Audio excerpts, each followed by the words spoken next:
Hey guys, tonight we're exploring the anatomy of a scandal. We often think of true crime as a story about a single dark act, but some of the most profound and far-reaching cases are not about a single moment of violence. They are about a slow, systemic decay of integrity, a story of corruption so vast and so deeply embedded that it threatens to bring down an entire nation's government.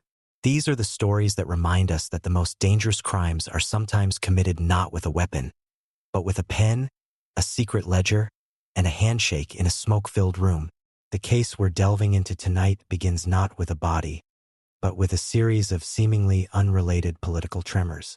It's a story that unfolds in the highest corridors of power in a modern European democracy. A tangled web of political kickbacks, secret slush funds, and mysterious deaths that all seem to lead back to one man. A powerful, charismatic leader who embodied the hopes of his nation. It's a case that asks a difficult question. What happens when the people elected to uphold the law are the ones most determined to break it? Before you get comfortable, maybe take a moment to think about the complex, often invisible systems that govern our daily lives, the political parties, the corporations, the financial institutions. We place our trust in these systems to operate with a degree of fairness and transparency. Take a moment to like the video and subscribe, but only if you're ready to see what happens when that trust is systematically betrayed. And as always, please let me know in the comments where you're tuning in from tonight. Seeing our community of late-night historians gathered from around the world is a powerful reminder of our shared quest for understanding. Now, let the quiet settle in. Let's journey into the shadowy world of one of modern France's most explosive political scandals. The Clearstream Affair. The story of the Clearstream Affair is one of the most complex, convoluted, and damaging political scandals in modern French history. It is a story that involves fabricated documents, secret intelligence reports, illegal investigations, and a cast of characters that includes spies, journalists, judges, and the highest-ranking politicians in the nation, including a future president. It is a story that, at its heart, is about a political smear campaign that spiraled wildly out of control, threatening to tear apart the very fabric of the French establishment. The story begins in the early 2000s, during the presidency of Jacques Chirac.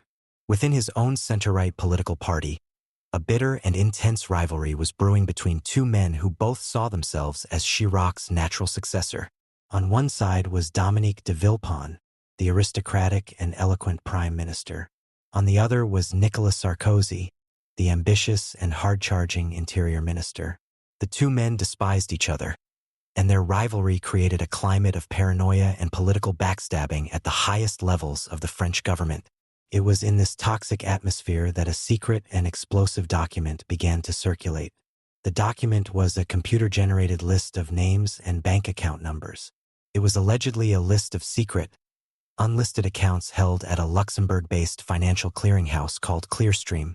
A clearinghouse is a financial institution that acts as a middleman for complex international transactions, and Clearstream was known for its banking secrecy, making it a potential haven for illicit funds. The list purported to expose a secret network of French politicians, businessmen, and intelligence agents who had received millions of dollars in illegal kickbacks from the sale of French warships to Taiwan in the 1990s. This was already a major, ongoing scandal in France, and this list seemed to be the smoking gun, the key to unlocking the entire conspiracy.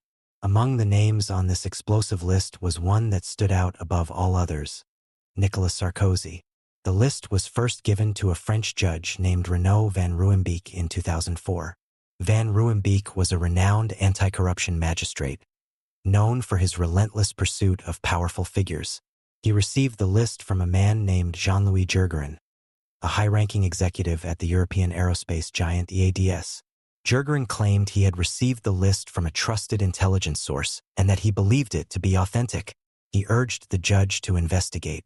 The judge, recognizing the explosive potential of the document, began a secret preliminary investigation. If the list was real, it meant that Nicolas Sarkozy, one of the most powerful men in France, was secretly enriching himself through illegal kickbacks. It was a scandal that could not only end his political career but could also send him to prison. As the judge began his quiet investigation, the existence of the list was leaked to the French press. The story exploded. The media was in a frenzy, and the Clearstream Affair, as it became known, dominated the headlines. Nicolas Sarkozy was suddenly at the center of a massive corruption scandal, his political future hanging in the balance. He vehemently denied the allegations, proclaiming his innocence and claiming that he was the victim of a political smear campaign designed to destroy him. The investigation continued, and the judge soon came to a stunning conclusion. The list was a fake. It was a complete and utter fabrication. The computer-generated account listings had been cleverly doctored. Real, legitimate Clearstream account lists had been taken, and the names of Sarkozy and others had been digitally inserted. It was a sophisticated and malicious forgery, designed specifically to look like a real intelligence leak. The investigation now pivoted. The question was no longer about who was taking the bribes, but about who had created this elaborate forgery and orchestrated the smear campaign.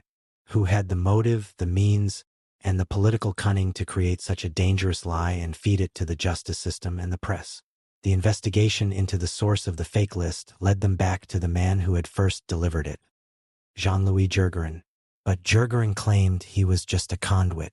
He said his source was a man named Ahmad Lahoud, another executive at EADS with a background in computer science and intelligence. Lahoud, in turn, claimed he was just a technician who had been asked to analyze the lists by his boss, Gergerin. The two men began to point fingers at each other, each claiming the other was the true forger. But the investigation soon revealed that the conspiracy went much higher than these two corporate executives. The fake lists had not just been given to the judge. They had also been the subject of a secret, parallel investigation ordered by the very top of the government. Investigators discovered that Dominique de Villepin, Sarkozy's great political rival, had been aware of the lists for months. He had allegedly ordered a secret investigation into their contents, using a retired general from the French intelligence service, DGSE, to verify the information. This was a bombshell. It suggested that the Prime Minister's office may have been actively using a forged document to try and find dirt on a political opponent. The affair was no longer just about a smear campaign.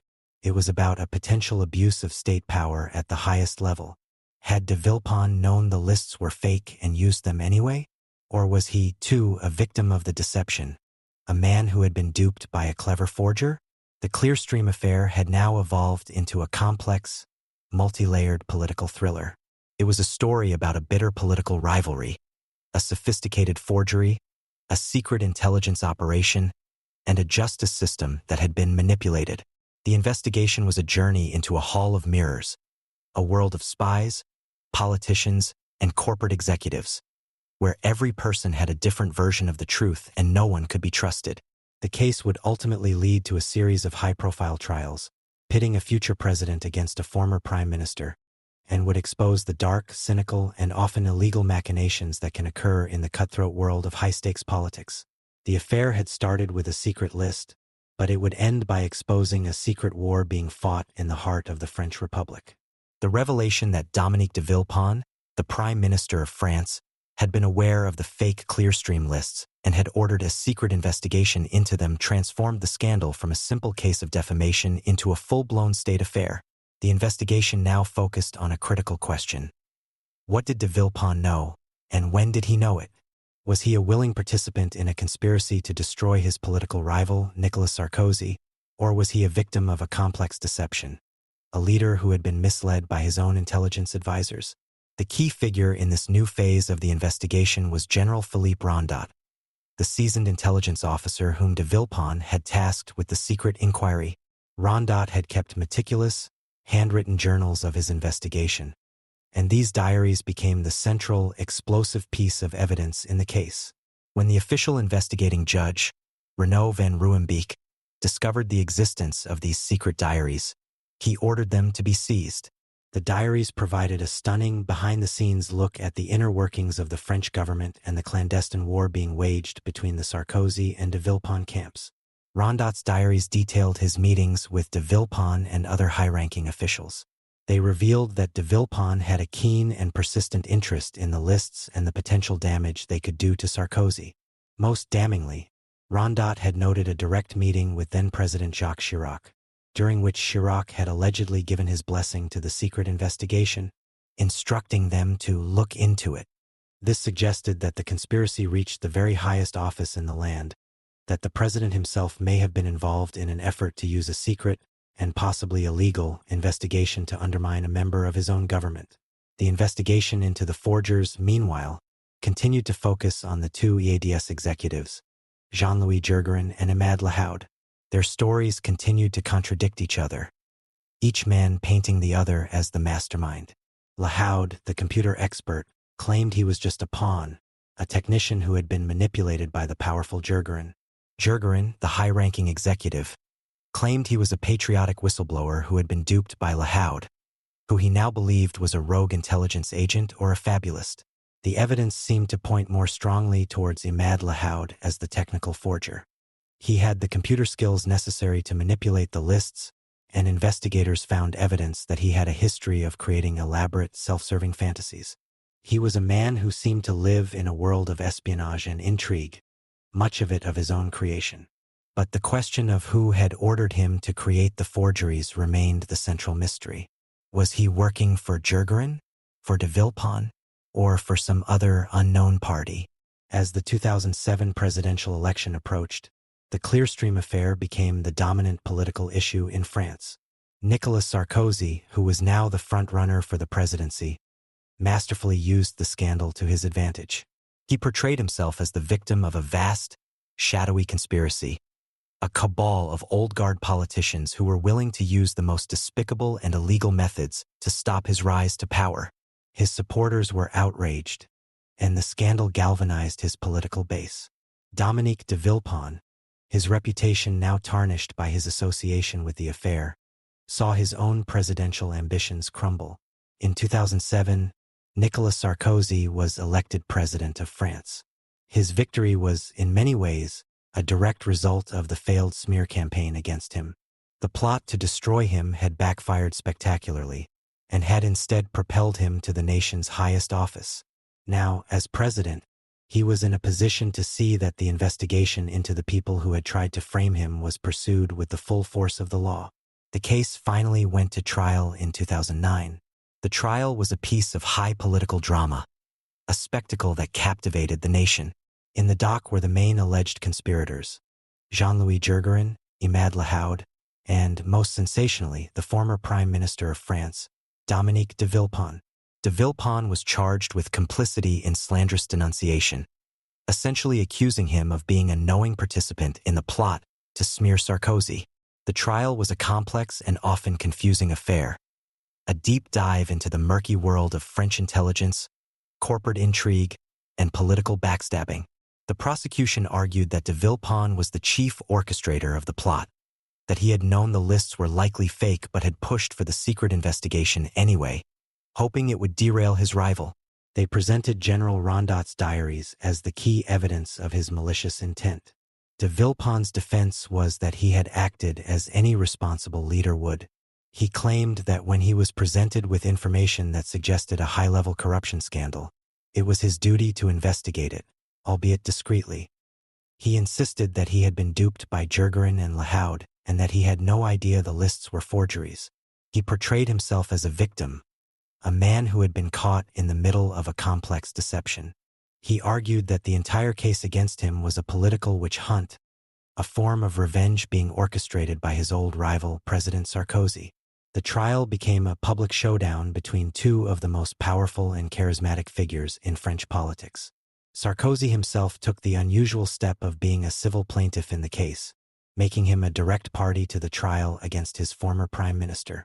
His presence loomed over the proceedings, a constant reminder of the high political stakes involved.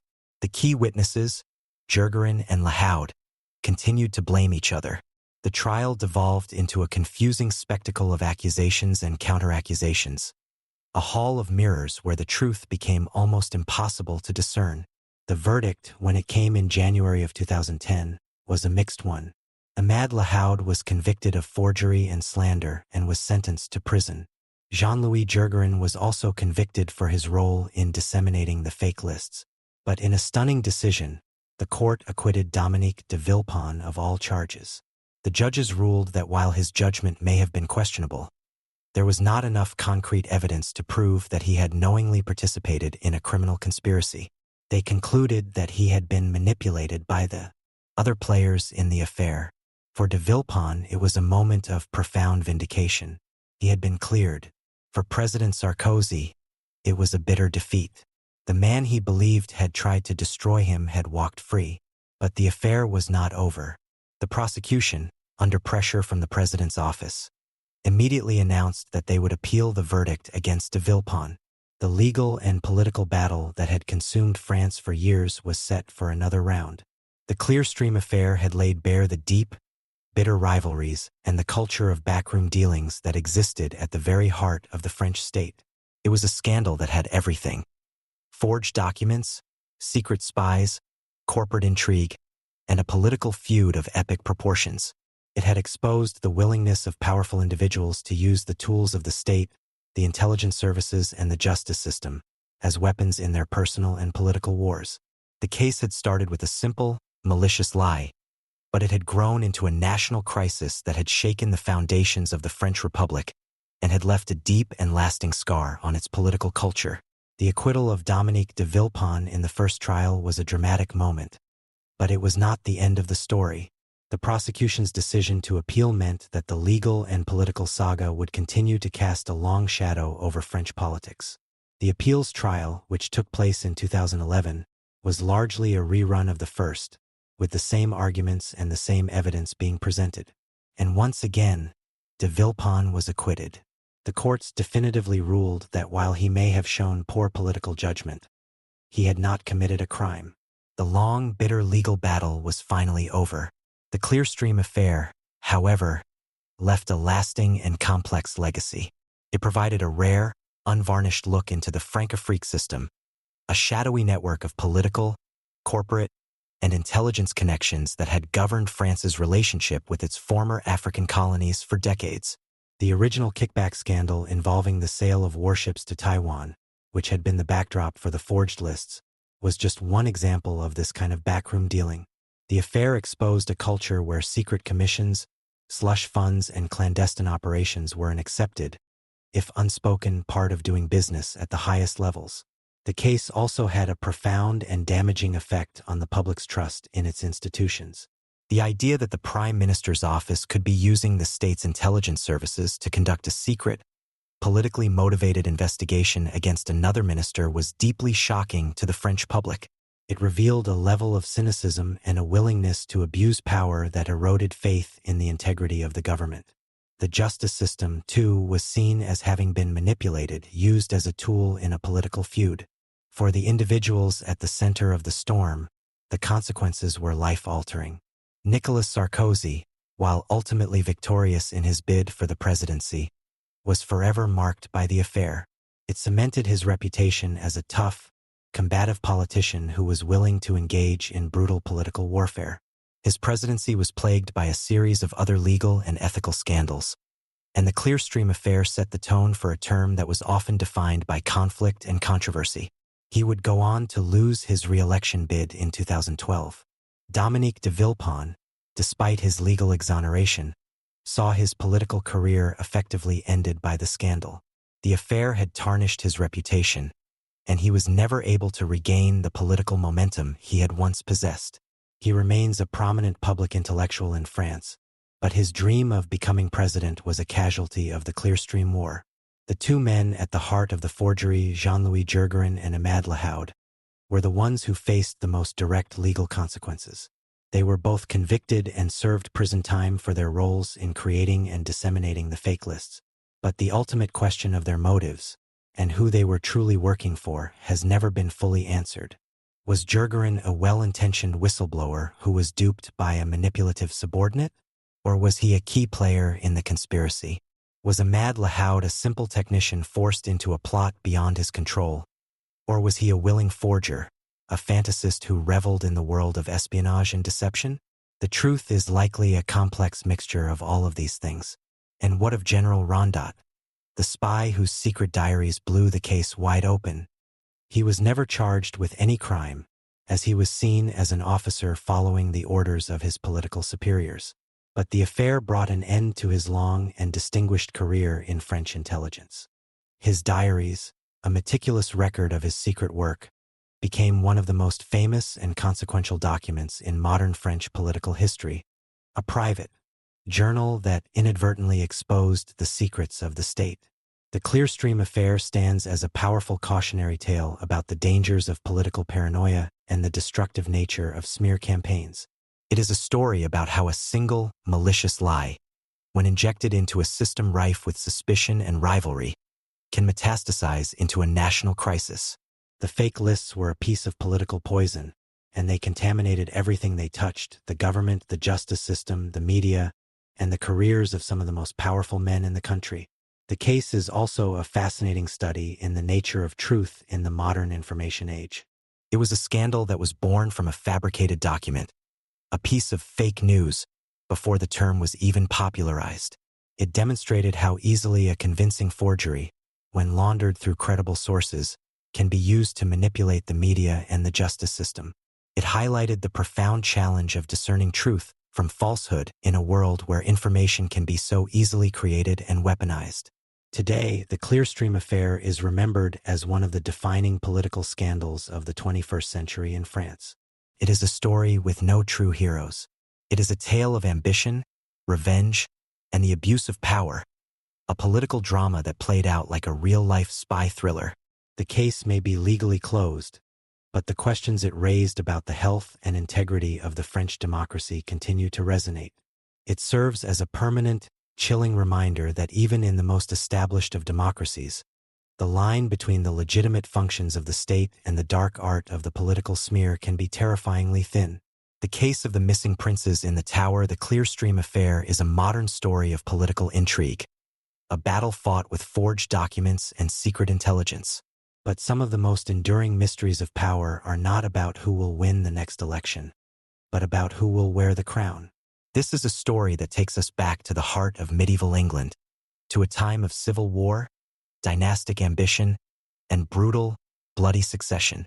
It's a story about two young boys, two princes who held the key to the future of a kingdom, who were placed in the most secure fortress in the land for their own protection, and then simply vanished from the face of the earth. This is the 500-year-old mystery of the princes in the Tower. The story begins in the year 1483, in an England that was exhausted by decades of civil war. The long and brutal conflict between the two rival branches of the royal family, the House of Lancaster and the House of York, a struggle known as the Wars of the Roses, had finally come to an end. The Yorkist king, Edward IV, sat on the throne. He was a powerful, charismatic, and successful warrior king who had brought a period of relative peace and stability to the kingdom. He had two young sons who were his heirs, the 12-year-old Prince Edward and his 9-year-old brother, Richard, the Duke of York. In April of 1483, this fragile peace was shattered. King Edward IV, a man in the prime of his life, died suddenly and unexpectedly, likely from a stroke. His death plunged the kingdom into a state of crisis. His heir, the young Prince Edward, was immediately proclaimed King Edward V, but a 12-year-old boy could not rule alone. The question of who would control the young king, and therefore the kingdom, became a matter of intense and dangerous political maneuvering. The two main factions vying for power were the Woodvilles, the family of the Queen Dowager, Elizabeth Woodville, and the king's own brother, Richard, the Duke of Gloucester. Richard was King Edward IV's younger brother, a loyal and highly capable military commander who had served his brother faithfully for years. He was known for his piety, his intelligence, and his ambition. According to the late king's will, Richard was named as the Lord Protector of the realm, tasked with governing the kingdom until his young nephew, Edward V, came of age. The Woodville family, however, was deeply suspicious of Richard. They were an ambitious and power-hungry clan who had risen to prominence through the Queen's influence. They feared that Richard, as Lord Protector, would sideline them and seize power for himself. They made a move to secure control of the young king. At the time of his father's death, the new King Edward V was at Ludlow Castle in Wales.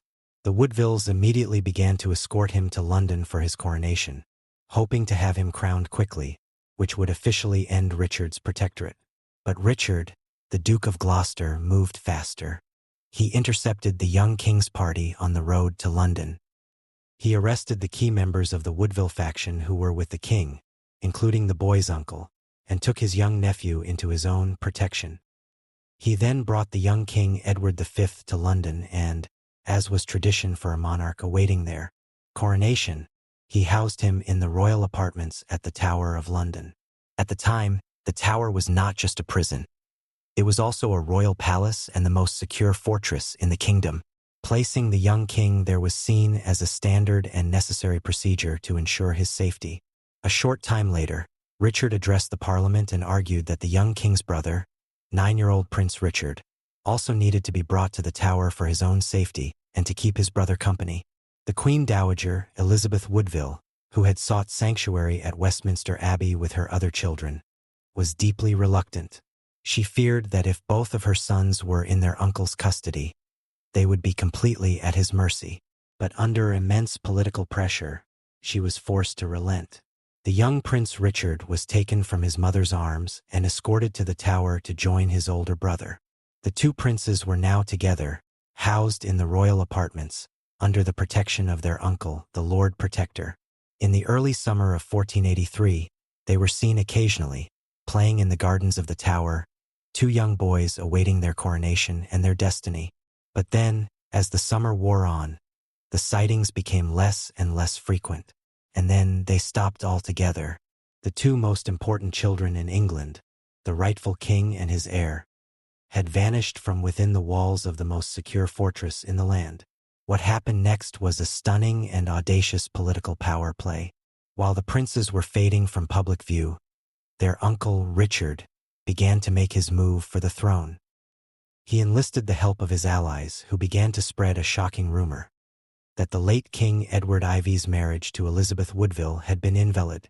They claimed that Edward had been previously betrothed to another woman, and under the laws of the time, this would make his marriage to Elizabeth bigamous and all of their children, including the two princes, illegitimate. A compliant parliament was convened, and a document called the Titulus Regius was passed, which officially declared the two princes bastards and therefore ineligible for the throne. With his nephews legally out of the way, the path was clear. Richard, the Duke of Gloucester, was declared the true and rightful heir. In July of 1483, he was crowned King Richard III. The fate of the two boys who were still locked away in the Tower of London was now sealed. They were no longer princes. They were just two illegitimate children who posed a profound and permanent threat to the new king's reign. As long as they were alive, they would be a symbol for any potential rebellion, a rallying point for those who still saw them as the true heirs. From the moment their uncle placed the crown on his own head, the two young princes were living on borrowed time. The historical record of what happened to them after the summer of 1483 is a complete and utter silence. They were never seen again. They never emerged from the Tower. There was no public announcement of their death, no state funeral. They simply vanished from history. The question of what happened to them, and who was responsible for their disappearance, would become one of the most enduring and controversial mysteries in English history. It is a mystery that has been shaped and twisted by centuries of political propaganda, most famously by William Shakespeare, whose play Richard III would forever cement the image of the boy's uncle as a monstrous, hunchbacked villain who had murdered his own innocent nephews to seize the crown. But was the Shakespearean version the truth? Or was the reality of the prince's fate even more complex and mysterious? The disappearance of the two young princes, Edward V and his brother Richard, Duke of York, from the Tower of London created a cloud of dark suspicion that has hung over the reign of King Richard III for more than 500 years. The most enduring and widely accepted theory, a narrative powerfully shaped by Tudor historians and immortalized by William Shakespeare, is that Richard III was a ruthless tyrant who ordered the murder of his own innocent nephews to secure his claim to the throne. This traditional narrative paints a clear and damning picture. Richard, as the Lord Protector, had both the motive and the opportunity. The two boys were the only legitimate obstacle standing between him and the crown. As long as they lived, they were a constant threat, a living symbol around which his enemies could rally. The theory posits that shortly after he was crowned king in the summer of 1483, Richard dispatched one of his most trusted men, Sir James Tyrrell, to the Tower with orders to eliminate the two princes. According to this account, which was most famously detailed by the Tudor historian Sir Thomas More, Tyrrell oversaw the murder of the two boys. More wrote that the killers smothered the two sleeping princes with their pillows, a quiet and bloodless death that would leave little trace.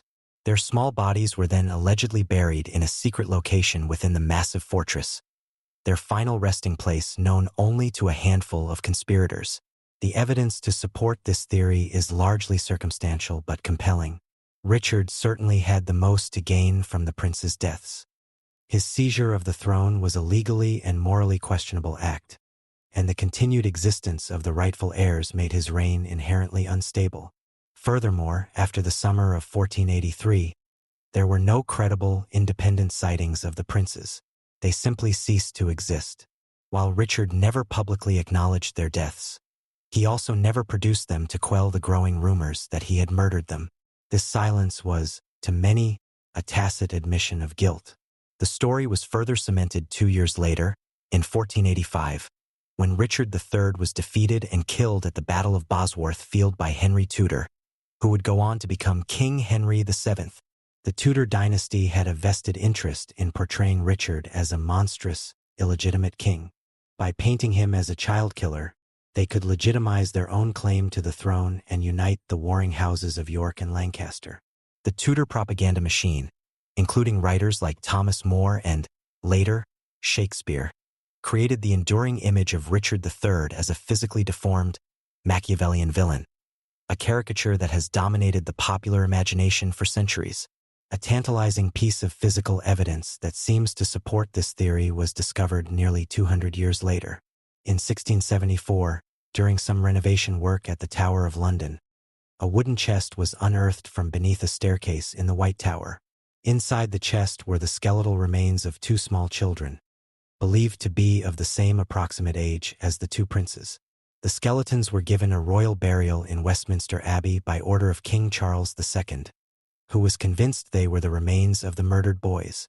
However, the scientific methods of the 17th century were primitive, and the identification was based on little more than assumption.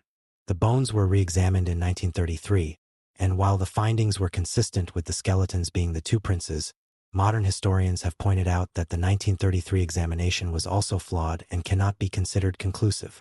While the case against Richard III seems strong, a dissenting group of historians, often known as Ricardians, have long argued that he is the victim of a historical character assassination. They contend that the traditional story is a piece of politically motivated propaganda, written by his enemies, and that the real story is far more complex. They propose several alternative theories for the prince's disappearance. One of the most compelling of these alternative theories points the finger not at Richard III, but at his successor, King Henry VII. This theory suggests that the princes were still alive when Richard III was killed at the Battle of Bosworth Field in 1485. When Henry Tudor seized the throne, he was the one who was now faced with the problem of two young Yorkist princes with a stronger claim to the throne than his own. Henry's own claim was tenuous, based on a distant and convoluted bloodline. The existence of the two princes would have been a massive threat to the stability of his new Tudor dynasty. In this scenario, Henry VII, upon taking power, would have discovered the two boys, still being held in seclusion in the Tower or another location. Seeing them as a threat he could not afford, he would have ordered their secret execution. He then brilliantly shifted the blame for their deaths onto his dead predecessor, Richard III, using it as a powerful piece of propaganda to solidify his own rule and tarnish the name of the rival House of York forever. This theory is compelling because Henry VII certainly had a powerful motive, and he was known to be a ruthless and pragmatic ruler when it came to eliminating threats to his throne. A third, less common but still plausible theory, points to another powerful figure of the time, Henry Stafford, the second Duke of Buckingham. Buckingham was initially Richard III's closest ally, the man who was instrumental in helping him seize the throne. But just a few months after Richard's coronation, Buckingham suddenly turned against him and led a major rebellion. The rebellion failed, and Buckingham was captured and executed for treason. The theory suggests that Buckingham may have been the one who murdered the princes, without Richard's knowledge or consent. His motive? He himself had a distant claim to the throne, and with the princes out of the way, He may have believed he could overthrow Richard and seize the crown for himself. Or perhaps he believed that, by murdering the princes, he could frame Richard for the crime, creating a scandal that would turn the kingdom against the new king and pave the way for his own rebellion. In this version of events, Richard III was not the perpetrator, but another victim of Buckingham's ruthless ambition. These three men, Richard III, Henry VII, and the Duke of Buckingham, remain the three primary suspects in one of history's most enduring cold cases. Each had a powerful motive, and each had the means and opportunity to carry out the crime. The case against each is built on a foundation of circumstantial evidence, political propaganda, and historical interpretation. The mystery is further complicated by the appearance, in the years following the prince's disappearance, of several pretenders who claimed to be one of the lost princes. The most famous of these were Lambert Simnel, who claimed to be one of the prince's cousins, and, more significantly, Perkin Warbeck, a young Flemish man who claimed to be the younger prince, Richard, Duke of York. Warbeck managed to gain the support of several European rulers who were enemies of Henry VII, and he led several failed invasions of England. He was eventually captured, forced to confess that he was an impostor, and executed. While most historians believe Warbeck was indeed a fraud, his story and the support he was able to garner show how powerful the idea of a surviving prince was, and how real the threat to the Tudor throne remained. The case of the princes in the Tower is a perfect historical mystery. The key witnesses are all long dead, the physical evidence is ambiguous at best, and the primary historical accounts were all written by men with clear political agendas. The truth is shrouded in a fog of 500 years of myth-making, propaganda, and speculation. The two young boys who played in the gardens of the Tower of London in the summer of 1483 simply walked into a dark room of history, and the door was locked forever behind them. The question of who turned the key remains a subject of intense and passionate debate to this day. The debate over the fate of the princes in the Tower has raged for centuries, dividing historians and captivating the public imagination. The central question of who done it has become one of the great historical arguments, with passionate advocates for each of the primary suspects. The lack of any definitive, contemporary evidence has allowed the mystery to endure, a cold case that is more than 500 years old. The case for Richard III's guilt, while heavily influenced by Tudor propaganda, remains the most straightforward and, for many, the most convincing. He had the most immediate and pressing motive. He had already taken the audacious step of declaring his nephews illegitimate and seizing the throne. The murder of the two boys would have been the final, logical, and ruthless step to secure his power.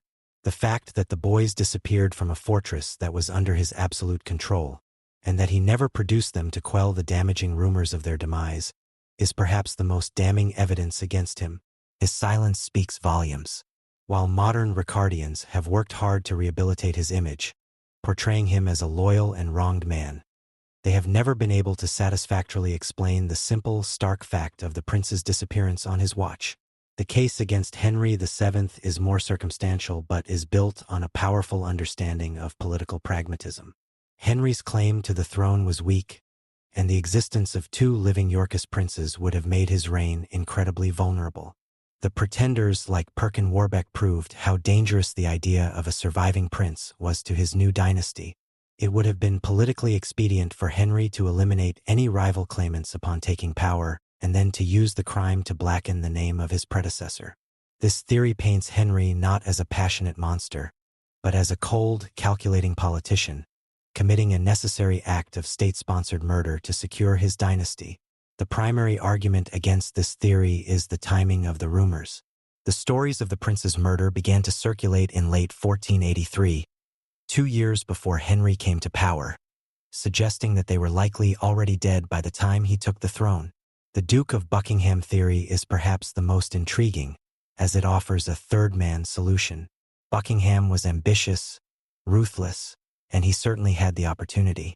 His sudden and violent rebellion against Richard, his supposed ally, is a puzzling historical event. The idea that he murdered the princes to either clear his own path to the throne or to frame Richard provides a logical, if Machiavellian, motive for his actions. However, there is no direct evidence to support this theory. It remains a compelling but speculative alternative. The key to potentially solving the mystery once and for all may lie in the small wooden chest of bones that was discovered under a staircase in the Tower of London in 1674. These remains, which are now interred in a marble urn in Westminster Abbey, have long been assumed to be those of the two princes. The 1933 examination of the bones concluded that they were consistent with two boys of the correct ages, but modern science has cast significant doubt on the reliability of those early forensic methods. In the modern era, there has been a growing call from historians and researchers to have the remains exhumed and subjected to modern scientific analysis. DNA testing could provide a definitive answer to the question of identity. By comparing the DNA from the bones to the DNA of known descendants of the House of York, scientists could confirm or deny if the remains are indeed those of Edward V and his brother Richard. Furthermore, modern forensic anthropology and carbon dating could determine the precise age of the children at the time of their death and the exact date the bones were buried, which could help to pinpoint whether they died during the reign of Richard III or Henry VII. However, the path to exhumation is not a simple one. The remains are buried in a royal tomb within Westminster Abbey, and any decision to disturb them would require the permission of the reigning monarch, currently King Charles III.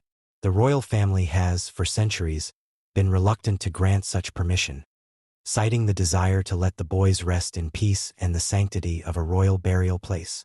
There is also a concern that even if the bones were proven to be the princes, it might not solve the ultimate question of who killed them, and could simply open up a new series of historical and political controversies. The debate over whether to open the urn remains a sensitive and ongoing one. The story of the princes in the tower is more than just a historical cold case. It is a powerful drama about the brutal nature of power and the tragic fate of children who are caught in the games of adults. Edward and Richard were not just political symbols. They were two young boys. They had been born into a world of immense privilege, but that privilege made them pawns in a deadly game of thrones. Their lives were extinguished before they had even really begun. Their story has become a permanent part of the English historical landscape. The Tower of London, for all its rich history, is forever haunted by the ghosts of the two young princes who walked into its gates and were never seen again. The question of their fate has inspired countless books, plays, and debates, a testament to the enduring power of a great mystery.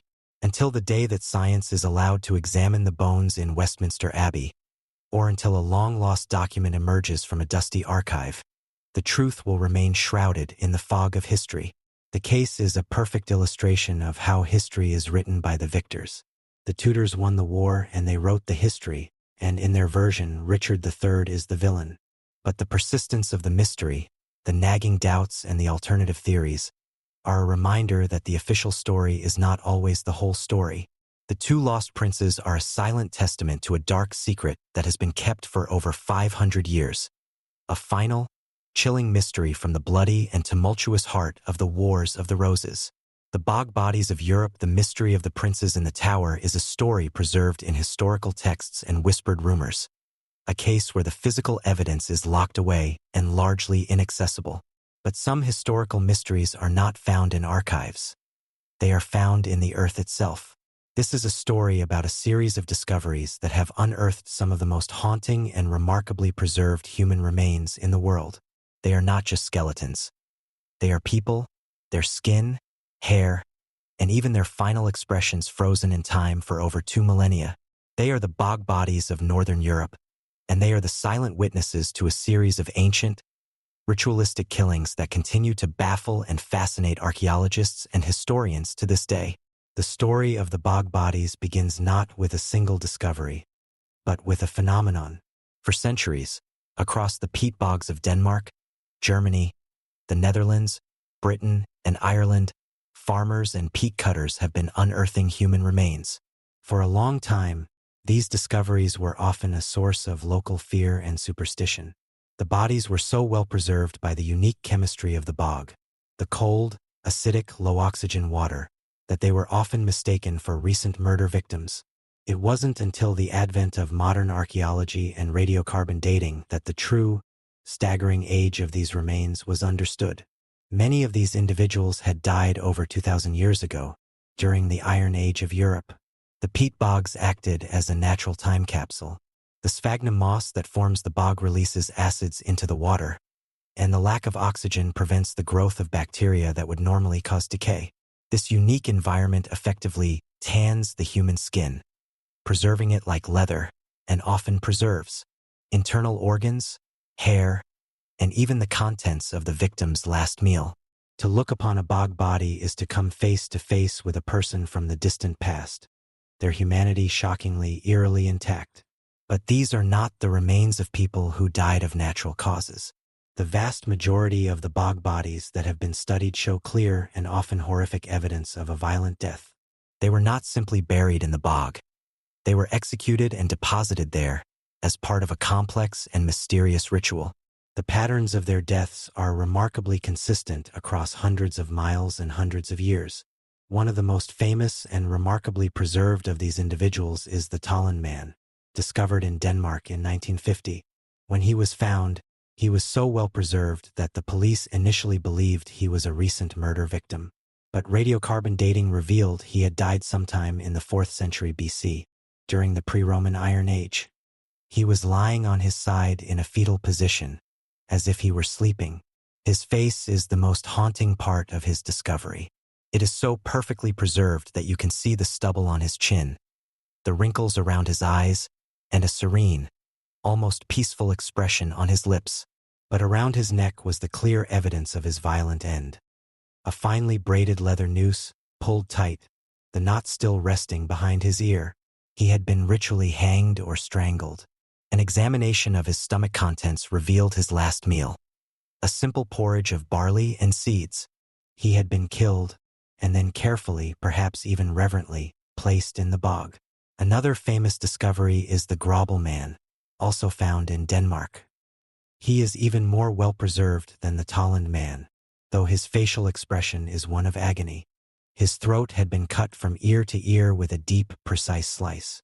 He also had a fractured skull and a broken leg. The violence inflicted upon him was extreme. Like the Tolland man, he had been placed naked into the bog. The list of these discoveries is long and filled with similar grim details.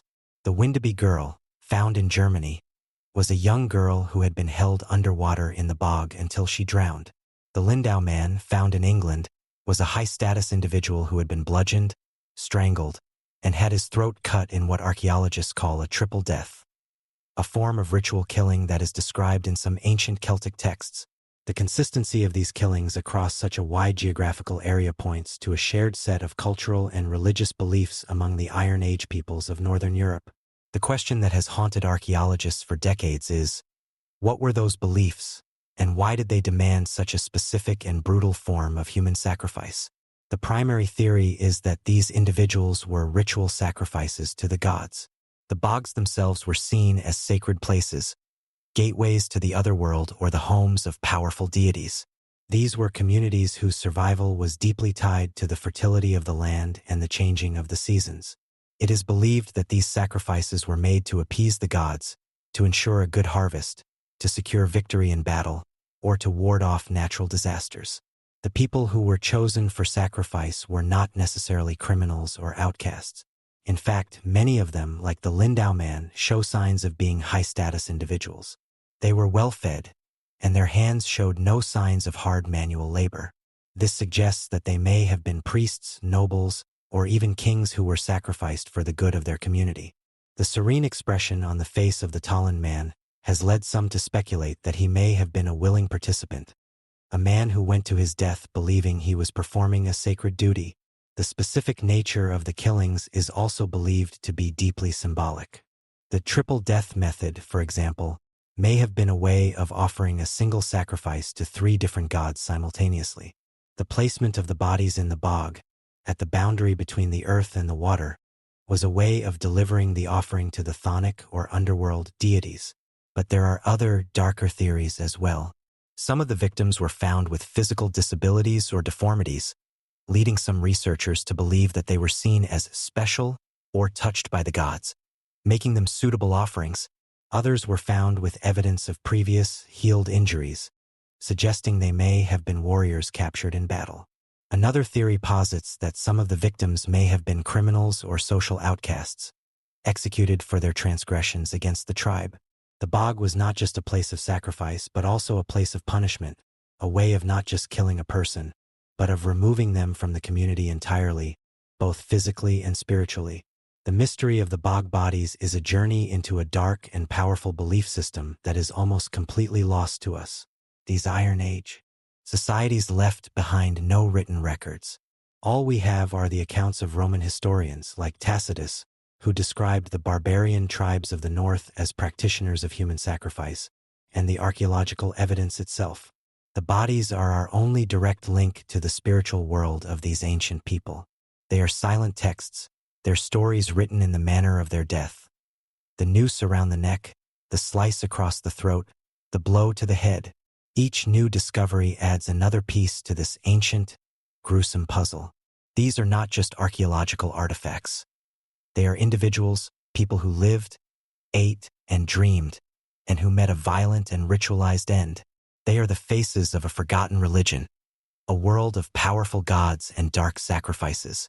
The peat bogs of northern Europe are a vast, ancient cemetery, and they are still holding their secrets. The story of the bog bodies is a chilling reminder of the deep and often terrifying power of faith, and of a time when the price of a good harvest could be a human life. The theory that the bog bodies are the remains of ritual human sacrifices is the most widely accepted explanation, but the sheer variety of the victims and the methods of their deaths suggests that the reality was likely more complex and nuanced. The Iron Age societies of Northern Europe were not a single, monolithic culture, and their reasons for depositing bodies in the bogs were likely just as varied as the people themselves. While appeasing the gods was almost certainly a primary motive, a closer examination of the individual cases reveals a fascinating spectrum of possibilities, from honored sacrifices to executed criminals, from victims of violent crime to those who may have simply been given a bog burial for other reasons. The case for ritual sacrifice is strongest with individuals like the Lindau man from England. His triple death, being bludgeoned, strangled, and having his throat cut, is a method so specific and so extreme that it strongly points to a ritualistic purpose. Furthermore, analysis of his stomach contents revealed the presence of mistletoe pollen. Mistletoe was a plant held in particularly sacred regard by the Druids, the priestly class of the Celtic peoples. The Roman writer Pliny the Elder described Druidic rituals involving the ceremonial cutting of mistletoe from oak trees. The presence of this pollen suggests that Lindau man may have consumed a special, ritual drink just before his death, or that the sacrifice took place during a specific ceremony where mistletoe was present. He was likely a high-status individual, perhaps a captured druid from a rival tribe or a local chieftain, offered up in a powerful and significant ceremony. The Tolland man, with his serene expression and the carefully braided noose, also fits the profile of a willing, or at least honored, sacrifice. There is a sense of care and reverence in the way he was placed in the bog. He was not simply discarded. He was laid to rest. This has led to the theory that some of the victims were chosen to be messengers to the gods, individuals who willingly went to their deaths to carry the prayers of their community to the otherworld. However, not all of the bog bodies seem to have been treated with such reverence. The Grauble man, with his expression of agony and his brutally slit throat, seems to be the victim of a more straightforwardly violent act. This has led to the theory that some of the bogs were used as places of execution for criminals or outcasts. The Roman historian Tacitus, in his work Germania, described the Germanic tribes as having a harsh system of justice. He wrote that traitors and deserters were hanged from trees, while cowards and unmanly individuals were pressed down into the mire of the bog under a wicker hurdle. This account finds chilling echoes in the archaeological record. The Windeby girl, found in Germany, was long thought to be a young woman who had been executed for adultery. She was found blindfolded, with a collar around her neck, and weighed down with stones. For decades, this was the accepted story. However, more recent analysis has revealed that the girl was actually a young, gracile male, and that the blindfold was likely just a headband that had slipped down over his eyes after death. This re-examination shows how easily our own cultural biases can be projected onto these ancient remains. But the core idea that some of the bodies represent judicial executions remains a strong possibility. The bog was a liminal space, a place outside the normal boundaries of society, making it a fitting location to dispose of those who had been cast out of the tribe. There is also evidence that some of the bodies may be the victims of simple, non-ritualistic murders. A body known as the Porsmos man, found in Denmark, had 2 arrowheads lodged in his bones, one in his jaw and one in his chest. This looks less like a ritual sacrifice and more like the victim of a violent conflict or a simple ambush. It is possible that the bogs were sometimes used as convenient, secret places to dispose of the victims of more mundane crimes, the ancient equivalent of a shallow grave in the woods. The mystery is further deepened by the fact that not all of the violence was inflicted at the time of death. Some bodies, like that of the Clonachaven man found in Ireland, show evidence of a life of violence. He had a healed fracture on his nose and another on his skull, but his death was particularly brutal. He was killed by 3 massive axe blows to the head and another to his chest, and he was disemboweled. He was also a man who took great care with his appearance. His hair was styled with an elaborate gel made from pine resin imported from Spain or France, a luxury item that suggests he was a person of high status. His story could be one of a tribal chieftain who was killed in a violent power struggle. His death a combination of a battlefield injury and a post-mortem ritual. The female bog bodies present their own set of questions. While less common than male bodies, they also show signs of a violent end.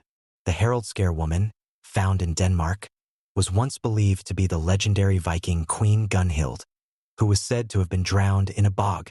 While carbon dating later proved this to be impossible, she was found pinned down in the bog with wooden hooks, a clear indication that her death was not natural. Were these women sacrificed to fertility goddesses? Were they priestesses?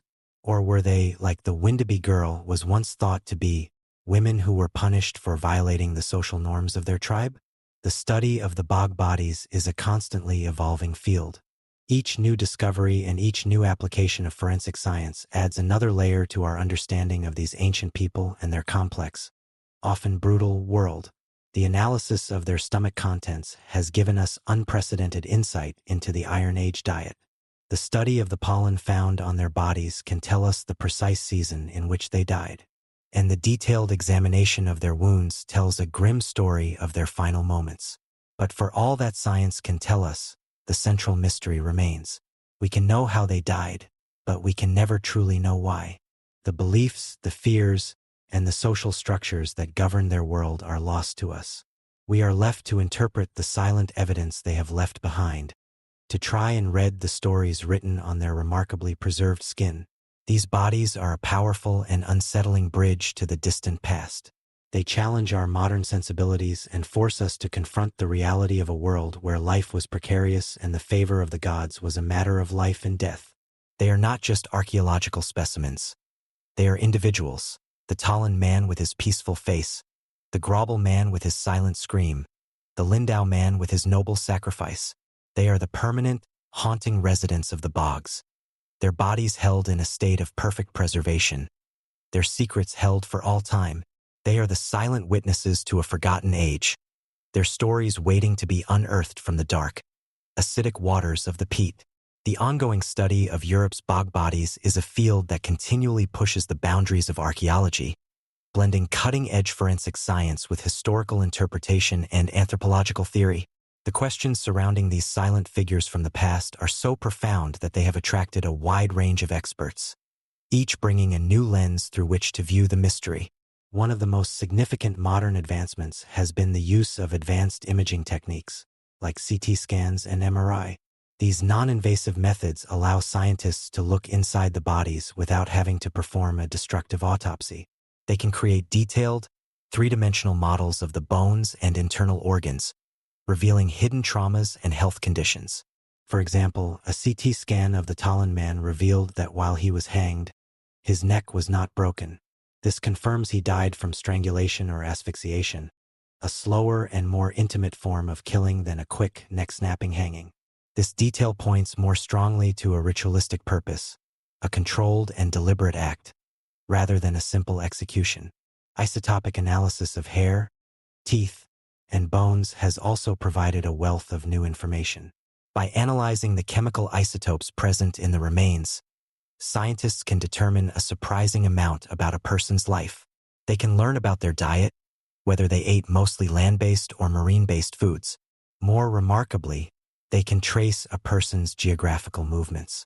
The specific isotopic signatures of the water and soil in a region are absorbed into a person's body as they grow. By analyzing these signatures, scientists can determine if a person grew up in the area where they were found, or if they were a foreigner who had traveled a great distance. This has led to the theory that some of the bog bodies may have been travelers or even high-status hostages, taken from other tribes and sacrificed as a powerful offering. The study of the last meals found preserved in their stomachs has also painted a detailed picture of their final hours. The consistent presence of simple, gruel-like porridges made from barley, flax, and various wild seeds suggests a ritual meal. The porridge often contained ergot, a fungus that grows on rye and other grains. Ergot is a powerful hallucinogen and is also known to be poisonous in large doses. This has led to the theory that the victims may have been drugged before their deaths, perhaps to put them into a trance-like state, to ease their passage to the other world, or simply to make them more compliant during the sacrificial ritual. Despite these incredible scientific advancements, the ultimate why remains elusive, and the debate between the various theories continues. The ritual sacrifice theory, in all its forms, remains the most dominant. The sheer number of bodies found with clear, ritualistic patterns of violence makes it hard to ignore. The bogs were clearly a central and sacred part of the spiritual landscape of Iron Age Europe, and human sacrifice appears to have been a key component of the belief system.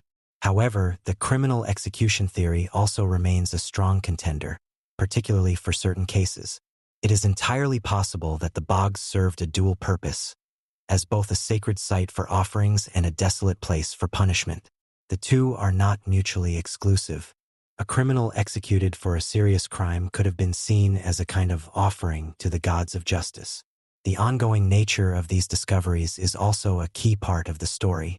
New bog bodies are still being unearthed, often by accident, by peat cutters or construction workers. Each new discovery has the potential to add another piece to the puzzle, to confirm or challenge existing theories. The peat bogs of Northern Europe are a vast, living museum, and they have not yet given up all of their secrets. The legacy of the bog bodies is a profound one. They are some of the most powerful and evocative archaeological discoveries ever made. They have a unique ability to connect us to the distant past on a deeply human level. To look at the face of the Talon man is not to look at a skull or a collection of artifacts. It is to look at a person. This direct, human connection is both fascinating and deeply unsettling. These discoveries have also forced a reevaluation of our perception of pre-Roman barbarian Europe. Far from being simple, savage societies, the evidence suggests they were complex cultures with rich, powerful, and often terrifyingly dark spiritual beliefs. They were people who lived in a world where the boundaries between the natural and the supernatural were fluid, and where the favor of the gods was a constant and pressing concern. The bog bodies are a stark and powerful reminder of the immense diversity of human belief and the often brutal realities of the ancient world. They are the silent ambassadors of a lost time, their perfectly preserved bodies carrying the grim evidence of the rituals that governed their lives and dictated their deaths. They challenge us to look into the darkness of the past and to try and understand a worldview that is so alien to our own. The mystery is not one that is likely to ever be fully solved, in the way a modern crime might be. There will never be a confession, a final document that lays out the precise details of their religious beliefs. We are left only with the bodies themselves, the silent, leathery figures who emerge from the dark, acidic waters of the bog after 2 millennia. They are a permanent and haunting question, a testament to a time when the price of life was often death, and the path to the other world was through the dark, sacred ground of the peat. The bogs continue to hold their secrets, and the silent people within them continue to wait. The abduction of Charley Ross, the mystery of the bog bodies, is a story about crimes so ancient that their motives are lost to a forgotten world of ritual and sacrifice. But some crimes, though they occurred in a different century, feel remarkably modern in their execution and their impact on the public consciousness. This is a story about a crime that invented a new form of terror in America. It was the first and most sensational kidnapping for ransom in the nation's history. a crime that preyed on the love of a family and held an entire country captive. It's a story about two lost boys, a series of taunting notes, and a mystery that would give rise to the popular warning that has been passed down through generations. Don't take candy from a stranger. This is the heartbreaking case of the abduction of Charley Ross. The year is 1874. America was in the midst of the Gilded Age, a time of immense industrial growth, but also of great social unrest and poverty, particularly in the crowded cities of the East Coast. Philadelphia, Pennsylvania was a bustling, thriving city. In the upscale neighborhood of Germantown lived the Ross family. Christian K. Ross was a successful dry goods merchant, a man who had built a comfortable life for his wife and their 7 children. They lived in a large, stately home, a picture of Victorian prosperity and security. On the afternoon of July 1st, 1874, 2 of the Ross children, 4-year-old Charley and his 6-year-old brother, Walter, were playing in the front yard of their home. It was a normal summer day. As they were playing, a horse-drawn buggy pulled up to the curb. Inside were 2 men. The men smiled at the 2 young boys and offered them candy and fireworks, a tempting treat for any child, especially with the 4th of July holiday just a few days away. Charley and Walter, in their innocence, were not afraid. They took the candy.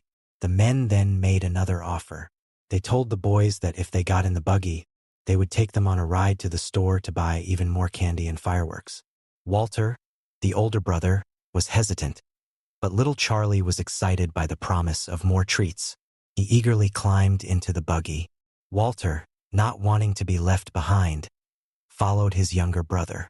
The 2 men then drove off with the 2 Ross boys in their carriage. They drove through the streets of Germantown, making small talk with the children. At one point, they stopped at a local store and, making good on their promise, they bought candy for the 2 boys. This act was a clever and cruel piece of manipulation, designed to earn the children's trust and lower their guard. After a while, the men told 6-year-old Walter that it was time for him to go home. They gave him 25 cents and told him to go into a local store to buy some more fireworks for himself and his brother. They said they would wait for him. Walter, still not fully comprehending the danger he was in, did as he was told. He got out of the buggy and went into the store. When he came back out just a few moments later, the buggy was gone, and so was his little brother, Charley. Walter, now alone and confused, began the long walk home. When he arrived, he told his parents the strange story of the men in the buggy and the candy. At first, his parents were just confused. But as the hours stretched on and Charley did not return, a sickening sense of dread began to set in. They contacted the Philadelphia police. The search for Charley Ross began. The next day, the true nature of the crime was revealed. Christian Ross received the first of what would be a series of ransom notes. The note was poorly written, full of grammatical errors and misspellings, but its message was chillingly clear. The author claimed to have Charley and demanded a ransom of $20,000, an enormous sum at the time, equivalent to nearly $500,000 today.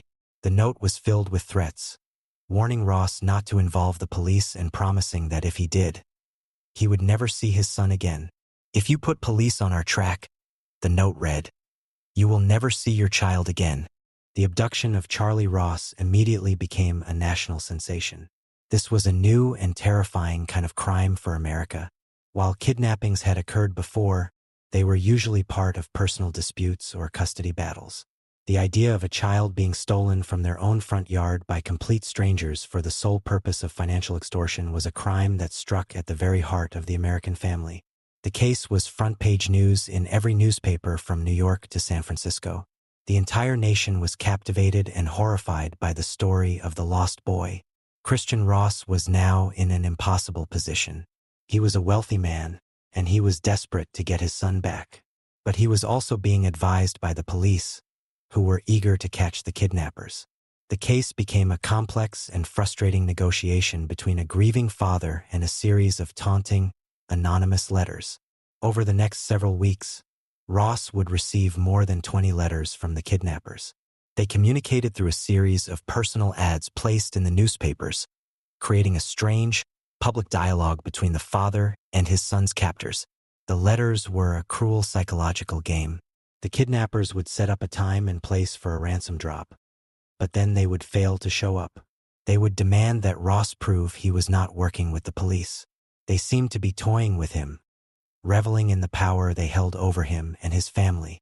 The public's intense interest in the case also created a new and difficult problem: a flood of hoaxes and false leads. Hundreds of letters poured in from cranks, psychics, and con artists, all claiming to have information about Charley. Several other children were kidnapped in copycat crimes. The police had to wade through this mountain of false information, trying to separate the real clues from the cruel pranks.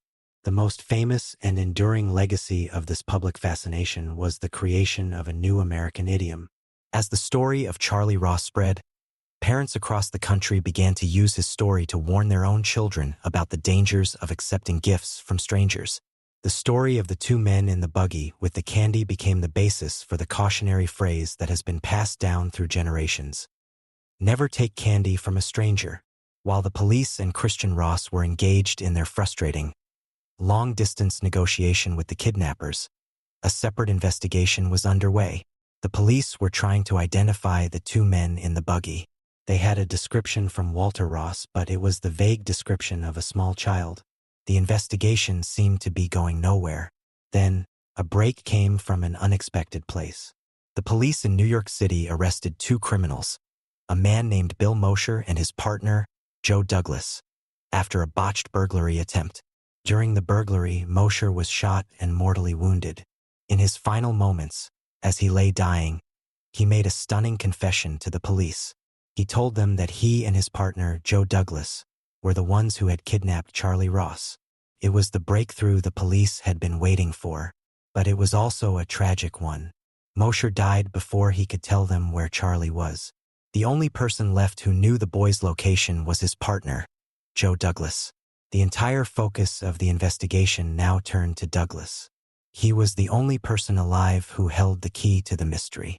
The police were convinced that if they could just get him to talk, they could finally bring little Charley Ross home. But Douglas, a hardened criminal, was not going to give up his secrets easily. The deathbed confession of the burglar Bill Mosher was a seismic breakthrough in the Charley Ross case. The police now had the names of their perpetrators. Mosher's partner in crime, a man named Joe Douglas, was immediately apprehended. The entire weight of the investigation and the hopes of the Ross family now rested on getting Douglas to reveal the location of the 4-year-old boy. But Joe Douglas was a hardened career criminal, and he was not talking. He steadfastly denied any involvement in the kidnapping, claiming that Mosher, in his dying delirium, had simply made the whole story up. The police were convinced he was lying. They subjected him to intense interrogations, but he refused to crack. Without his confession, they had no way of knowing where Charley was being held, or even if he was still alive. The frustrating long-distance negotiation through the newspaper personal ads had been with these two men all along, a game they were playing while they held the boy in a secret location. The public, which had been following the case with an obsessive intensity, was outraged. The demand for justice was immense. The case took on an even greater significance when the famous private detective Alan Pinkerton and his agency were brought in to assist the police. The Pinkertons were legendary, the most famous law enforcement agency in the country at the time, and their involvement only heightened the national media frenzy. The investigation took a dramatic turn a few months later, in December of 1874. The police received a tip about another member of Bill Mosher's criminal gang, his brother-in-law, a man named William Westervelt. Westervelt was a former police officer who had been disgraced and kicked off the force. He was known to associate with Mosher and Douglas. The police began to suspect that Westervelt, with his knowledge of police procedures, may have been the third man, the mastermind who had helped to plan the intricate and evasive kidnapping plot. Westervelt was arrested and put on trial. The trial was a national spectacle. However, the evidence against him was purely circumstantial. The prosecution could prove that he was an associate of Mosher and Douglas, but they could not definitively prove that he had participated in the kidnapping itself.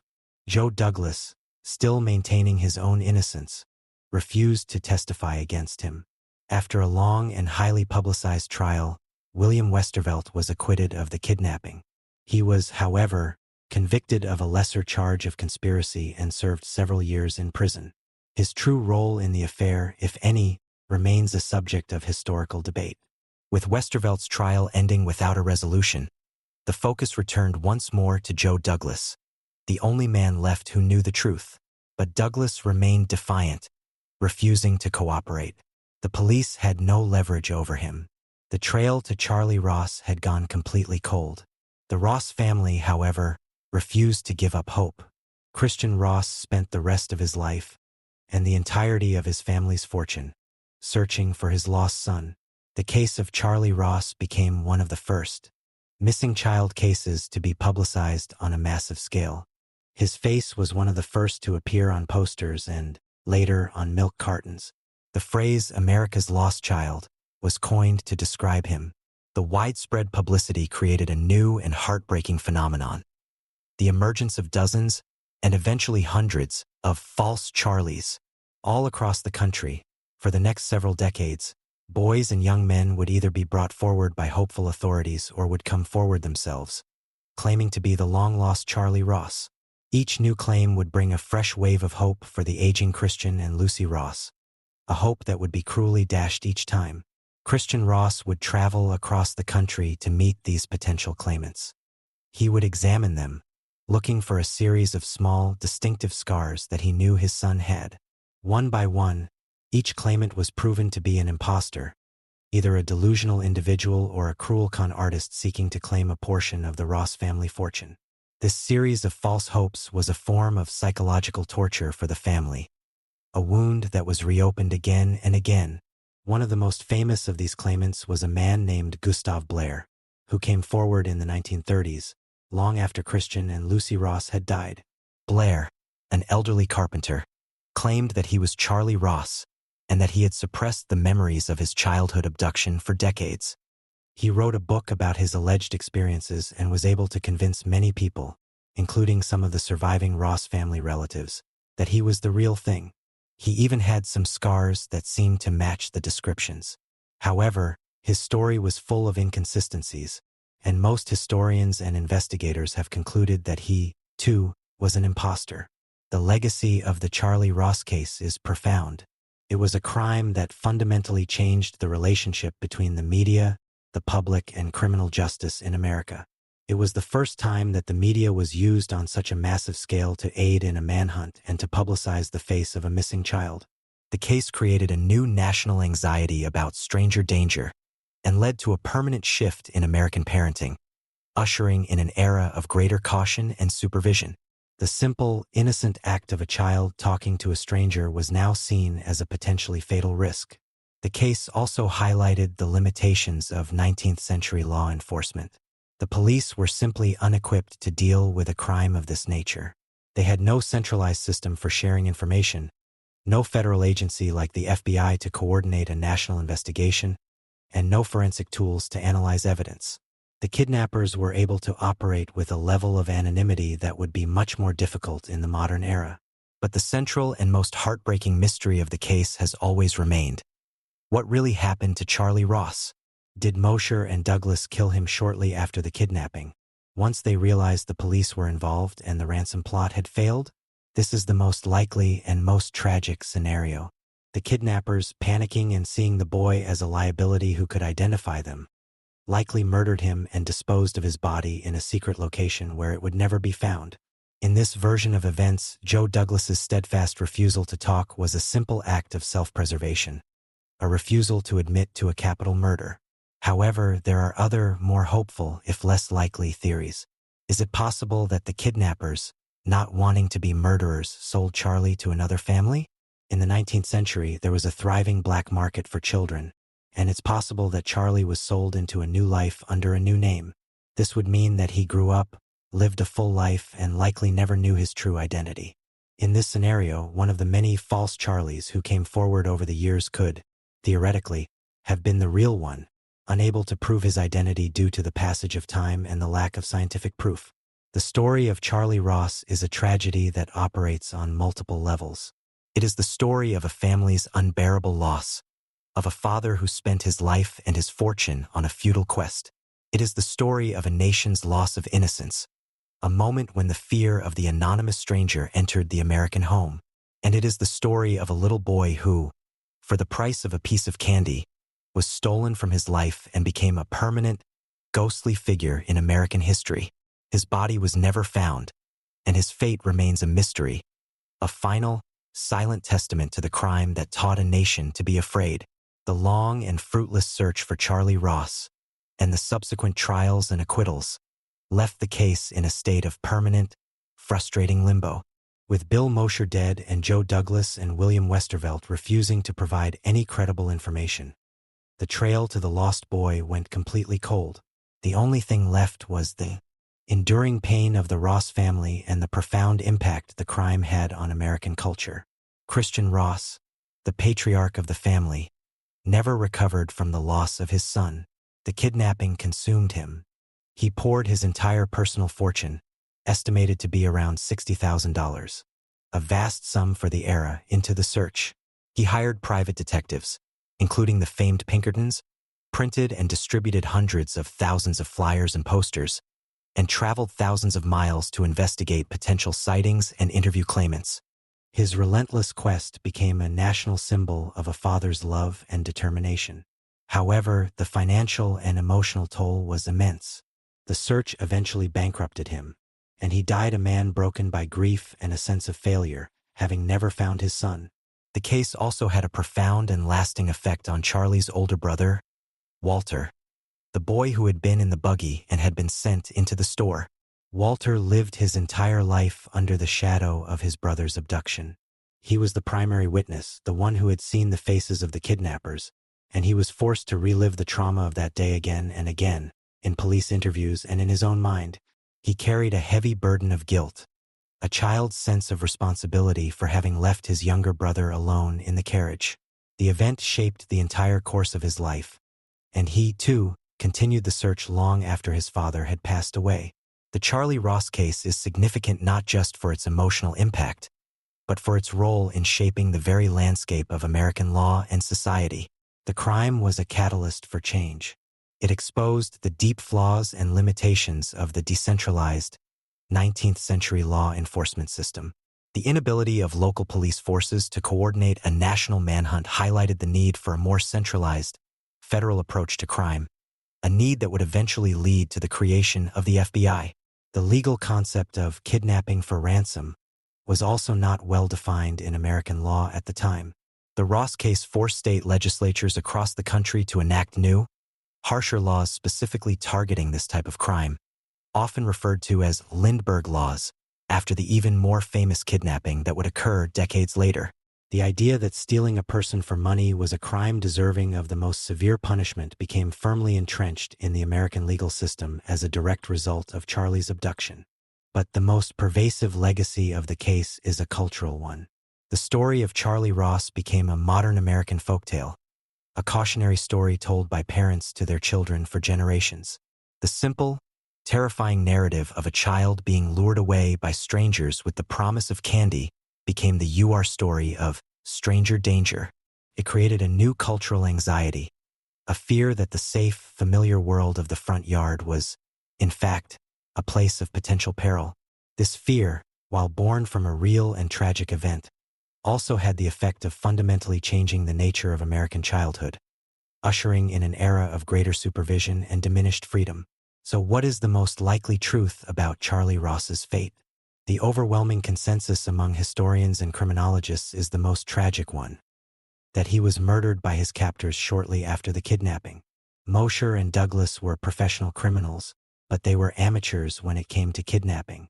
They likely panicked when the crime became a national sensation and they realized the full weight of the law was coming down on them. Charley was the only living witness who could identify them. To protect themselves, they almost certainly killed him and disposed of his body in a place where it would never be found. Joe Douglas's lifelong refusal to talk was not the act of a man protecting a secret location of a living child. It was the act of a man refusing to confess to a capital murder. The alternative theory, that he was sold to another family and lived a long life under a new identity, is a more hopeful one, but it is supported by little more than wishful thinking. While a black market for children did exist, The immense publicity surrounding the Ross case would have made it incredibly risky for any family to take in such a famous and recognizable child. It is a comforting thought, a way of softening the sharp edges of a horrific tragedy, but it is not the most probable outcome. The story of the abduction of Charley Ross is a pivotal moment in the history of American crime. It was a crime that was, in many ways, the first of its kind, and it created a template for the way the nation would react to such tragedies for the next century and a half. It was a crime that was born from the simple, brutal greed of two men, but it grew into a national trauma. The image of the two young Ross brothers, playing innocently in their front yard on a summer afternoon, is a poignant symbol of a more innocent time, a time that was shattered by the arrival of a horse-drawn buggy and the promise of some candy. Charley Ross is America's lost child, a boy whose face became a symbol of a new kind of fear. His body was never found, his case never officially solved, and his fate remains a permanent, heartbreaking question mark in the American story. He is a ghost who haunts not a single house, but the collective memory of a nation, a perpetual reminder of the day that a stranger in a buggy taught America to be afraid. The Murders of the Expert Infantryman, the tragic story of Charley Ross, is a tale about the birth of a national fear, a crime that introduced the concept of stranger danger to America. But some of the most chilling crimes are not committed by anonymous strangers who snatch a child from the street. They are committed by the people we are supposed to trust the most, by figures of authority who wear a uniform and carry a badge. This is a story about a series of crimes that unfolded not in the underworld, but within the disciplined, insular world of the United States Army. It's a story about a decorated soldier, a Green Beret, a man trained to be a protector, who used his skills not to defend his country, but to systematically murder his own family. This is the horrifying and tragic case of Captain Jeffrey McDonald. Fort Bragg, North Carolina, in the winter of 1970, was the heart of the U.S. Army's elite forces. It was the home of the 82nd Airborne Division and the Green Berets, the Special Forces soldiers who were at the tip of the spear in the ongoing Vietnam War. It was a world of military precision, discipline, and a strong, patriotic, all-American image. Living on base in a modest apartment at 544 Castle Drive was the family of Captain Jeffrey McDonald. On the surface, they were the perfect military family. Captain McDonald was a charismatic and highly successful Army doctor, a Princeton-educated Green Beret who was known for being a skilled physician and a rising star. His wife, Colette, was 26 years old and pregnant with their third child, a boy. She was a devoted mother and a beloved member of the Fort Bragg community. They had two young, beautiful daughters, 5-year-old Kimberly and 2-year-old Kristen. They were a picture of youthful, vibrant, all-American success. The story of the crime begins in the pre-dawn hours of February 17, 1970. A frantic call came into the military police dispatcher at Fort Bragg. On the other end of the line was Captain Jeffrey McDonald. His voice was strained and weak. "I've been stabbed," he managed to say. "My wife and kids. They've been stabbed. They're dead."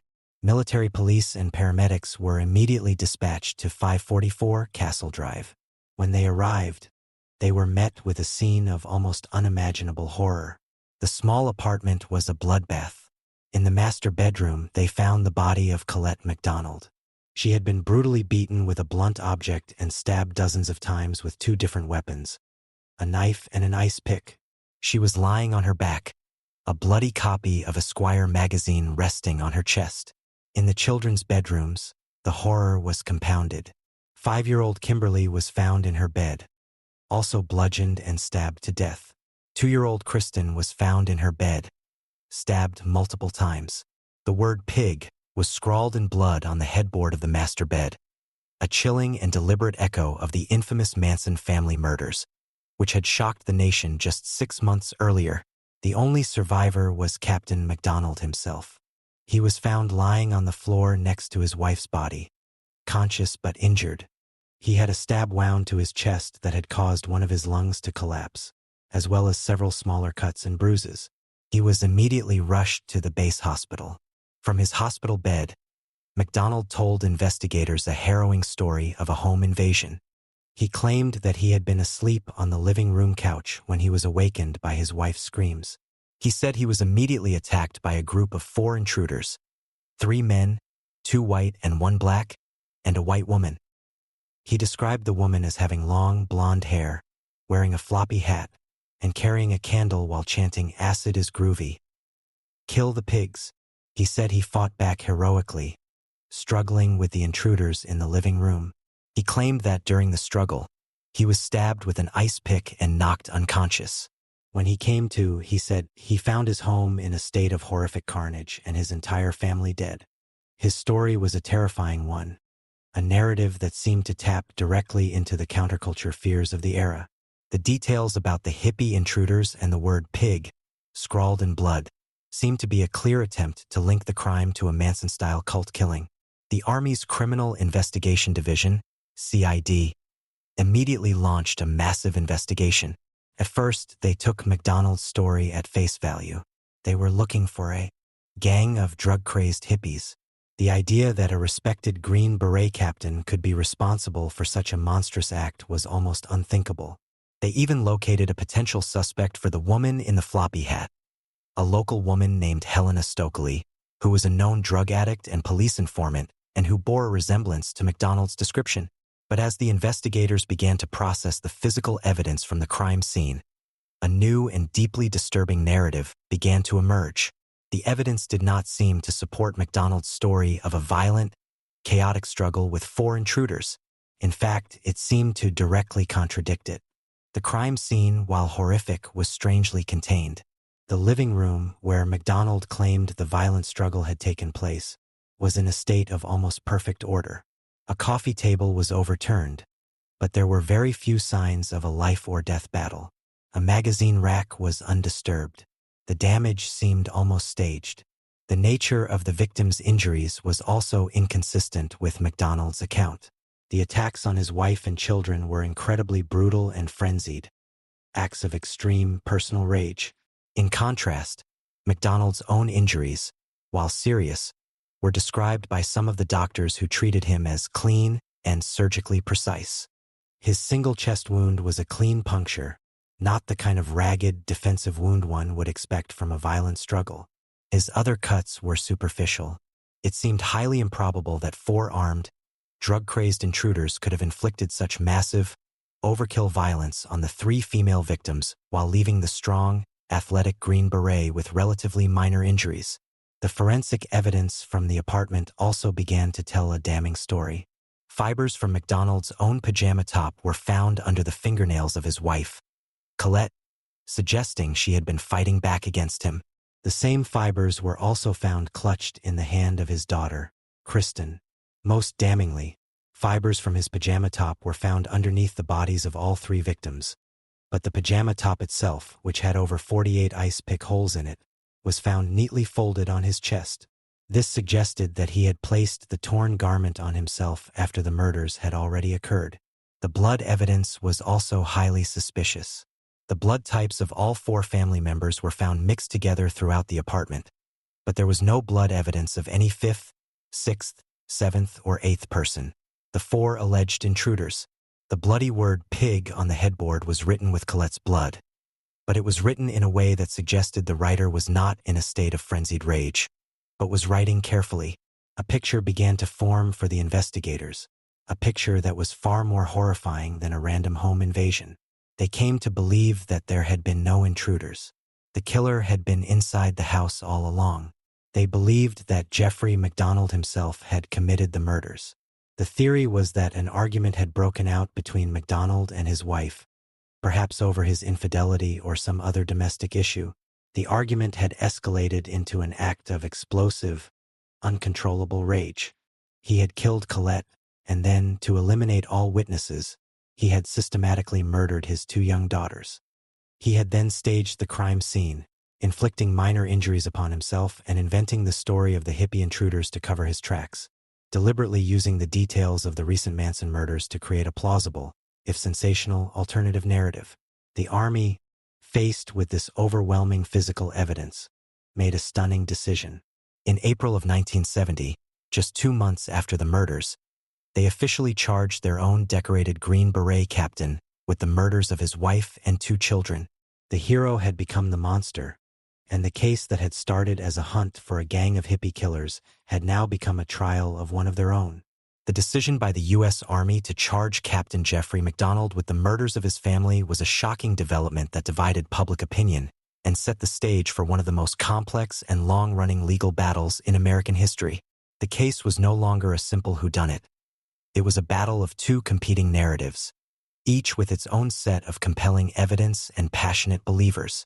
The first major legal proceeding was a U.S. Army Article 32 hearing, the military equivalent of a grand jury proceeding, which began in the summer of 1970. The purpose of the hearing was to determine if there was enough evidence to proceed with a full court-martial. For weeks, the hearing room at Fort Bragg became a theater of high drama. The Army prosecution laid out its case, presenting the damning forensic evidence.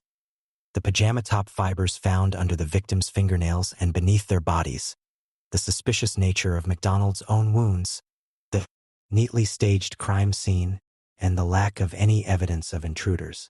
They painted a picture of a man who had flown into an uncontrollable rage and had then used his intelligence and medical knowledge to concoct a clever but ultimately flawed cover story. McDonald's defense team, led by a charismatic civilian lawyer named Bernard Siegel, mounted a powerful counterattack. They relentlessly challenged the integrity of the Army's investigation, arguing that the CID had botched the case from the very beginning. They pointed out that the crime scene had been poorly secured and had been contaminated by the first military police officers who arrived. They argued that crucial evidence that might have pointed to intruders had been lost or mishandled.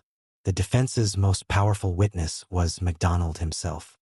He took the stand and, with a calm and convincing demeanor, recounted his harrowing story of the attack by the four drug-crazed hippies. He was articulate, emotional, and, to many, completely believable.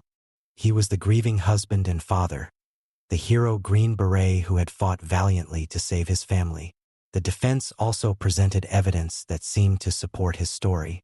They brought forward witnesses who claimed to have seen a woman matching the description of the woman in the floppy hat, the local drug addict Helena Stokely, near the McDonald home on the night of the murders. Stokely herself was a deeply unreliable and tragic figure. When questioned, she gave a series of bizarre and contradictory statements. At times, she claimed to have no memory of that night due to her heavy drug use. At other times, she hinted that she had been present at the crime scene and had seen what happened. She would later confess to the crime, then recant, then confess again. Her testimony was a confusing mess, but her mere existence seemed to give credence to McDonald's story of a hippie intruder. After weeks of testimony, the presiding officer of the Article 32 hearing made a stunning recommendation. He concluded that the charges against McDonald were not true and recommended that the case be dismissed. He cited the sloppy work of the CID and the credible possibility of the intruders as the reasons for his decision. In October of 1970, the Army officially dropped all charges against Captain Jeffrey McDonald. He was a free man. He received an honorable discharge from the Army and immediately moved to California to start a new life, hoping to put the tragedy behind him. But for Colette's stepfather, a man named Freddie Kassab, the story was not over. Kassab had initially been McDonald's staunchest supporter. He had believed his son-in-law's story completely and had publicly defended him. But as he began to look more closely at the evidence and the inconsistencies in McDonald's account, his belief began to crumble. He obtained the transcripts from the Article 32 hearing and became obsessed with the forensic details, particularly the pajama top fibers. He came to the horrifying conclusion that the Army had been right all along, that McDonald had murdered his family and had gotten away with it. Freddie Kassab transformed himself into a relentless, one-man crusading detective. He dedicated his life to seeing his son-in-law brought to justice. He wrote letters, hired private investigators, and lobbied the Department of Justice, tirelessly pushing for the case to be reopened. His efforts were instrumental in keeping the case alive. His persistence paid off. In 1974, a federal grand jury was convened to re-examine the case. After reviewing the evidence, the grand jury voted to indict Jeffrey McDonald on 3 counts of murder.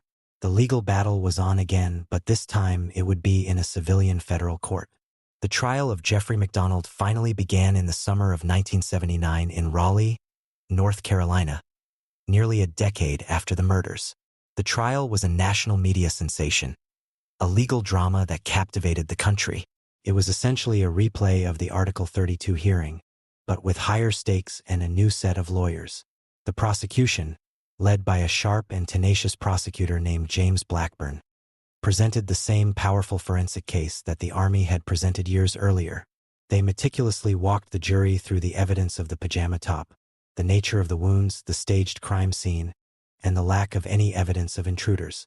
MacDonald's new defense team was led by the same lawyer, Bernard Siegel.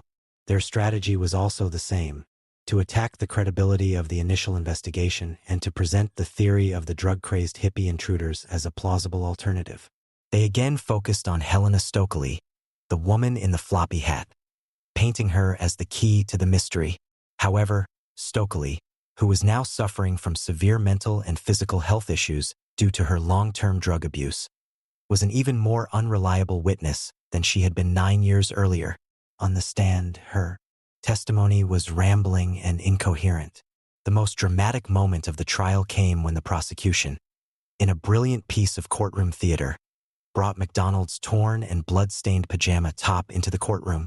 They folded it carefully and demonstrated to the jury how the 48 ice pick holes in the top aligned perfectly with each other when it was folded. This suggested that the holes had not been made during a chaotic struggle, but had been made while the garment was stationary. They then laid the top over Colette's body in a crime scene photograph, showing how it would have looked. They argued that MacDonald had placed the pajama top over his wife's chest after he had killed her and had then repeatedly stabbed through it, and through her with an ice pick. He then took the top, ripped it, and placed it on his own chest to create the illusion that he had been stabbed while wearing it. It was a powerful and visceral demonstration that seemed to destroy MacDonald's story of a struggle. The trial hinged on the jury's interpretation of the evidence. Would they believe the cold, hard science of the forensic evidence presented by the prosecution? Or would they believe the charismatic, emotional testimony of the defendant, the grieving Green Beret hero? After 6 weeks of testimony, the case went to the jury. Their decision would be the final word in a legal battle that had spanned a decade and had torn a family apart. The jury in the 1979 federal trial of Jeffrey MacDonald deliberated for just over 6 hours. The verdict they returned was a decisive and stunning blow to the man who had maintained his innocence for nearly a decade.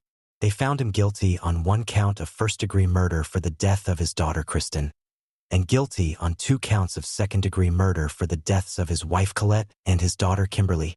The man who had been cleared by the Army and hailed as a tragic hero by many was now a convicted family annihilator. The judge sentenced him to 3 consecutive life sentences, 1 for each of his victims, ensuring he would spend the rest of his life in prison. The conviction, however, did not end the case. It simply marked the beginning of a new, decades-long chapter of appeals, legal challenges, and a fierce public debate over his guilt or innocence. MacDonald and his new legal team, which would eventually include some of the most prominent appellate lawyers in the country, immediately began the process of appealing the verdict. They argued that the trial had been unfair, that the judge had made crucial errors, and that exculpatory evidence had been withheld from the defense. The legal battle became one of the most protracted and complex in American legal history. It went all the way to the Supreme Court on multiple occasions. MacDonald's conviction was briefly overturned in the early 1980s on a legal technicality regarding his right to a speedy trial, and he was released on bail for a short time. But the Supreme Court later reversed that decision, and he was sent back to prison. The core of MacDonald's appeal has always centered on the figure of Helena Stokely, the woman in the floppy hat.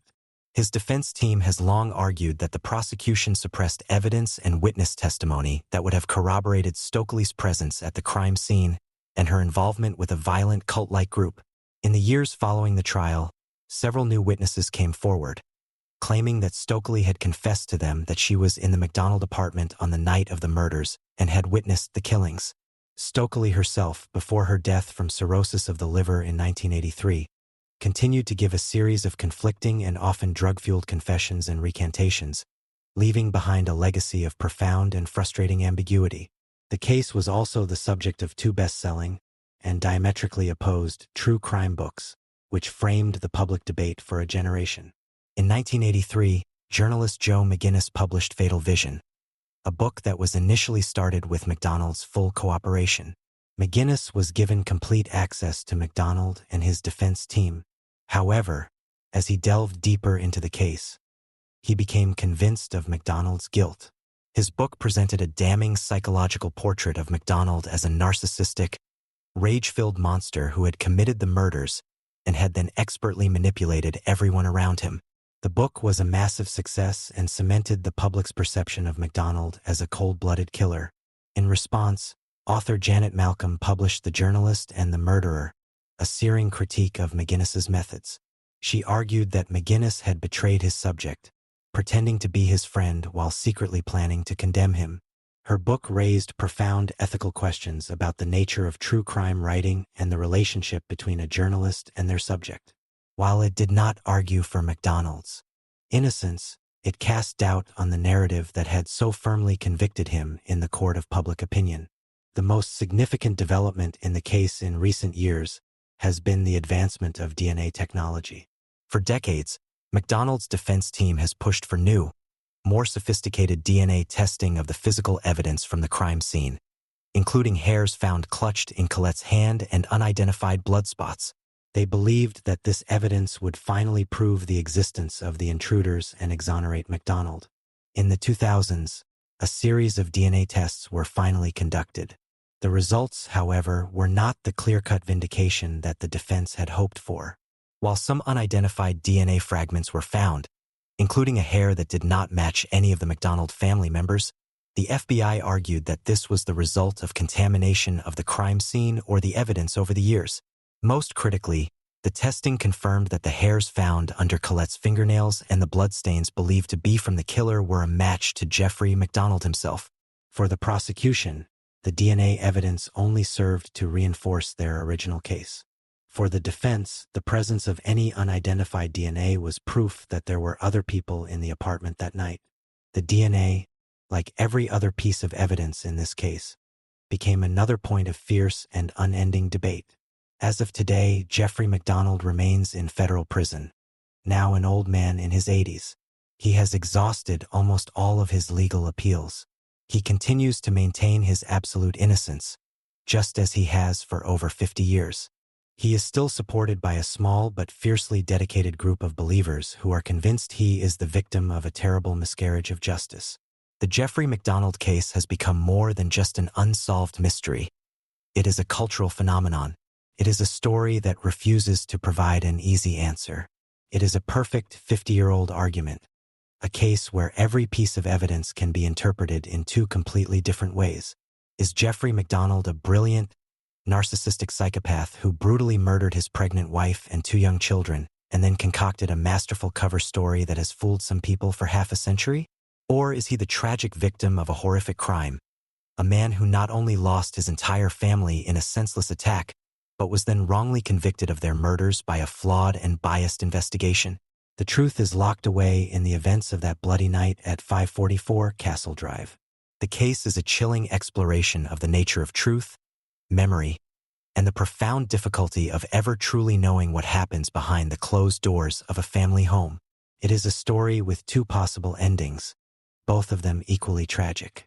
Either a monster has gotten away with feigning victimhood for a lifetime, or an innocent man has spent 50 years in prison for a crime he did not commit, while the real killers have remained free.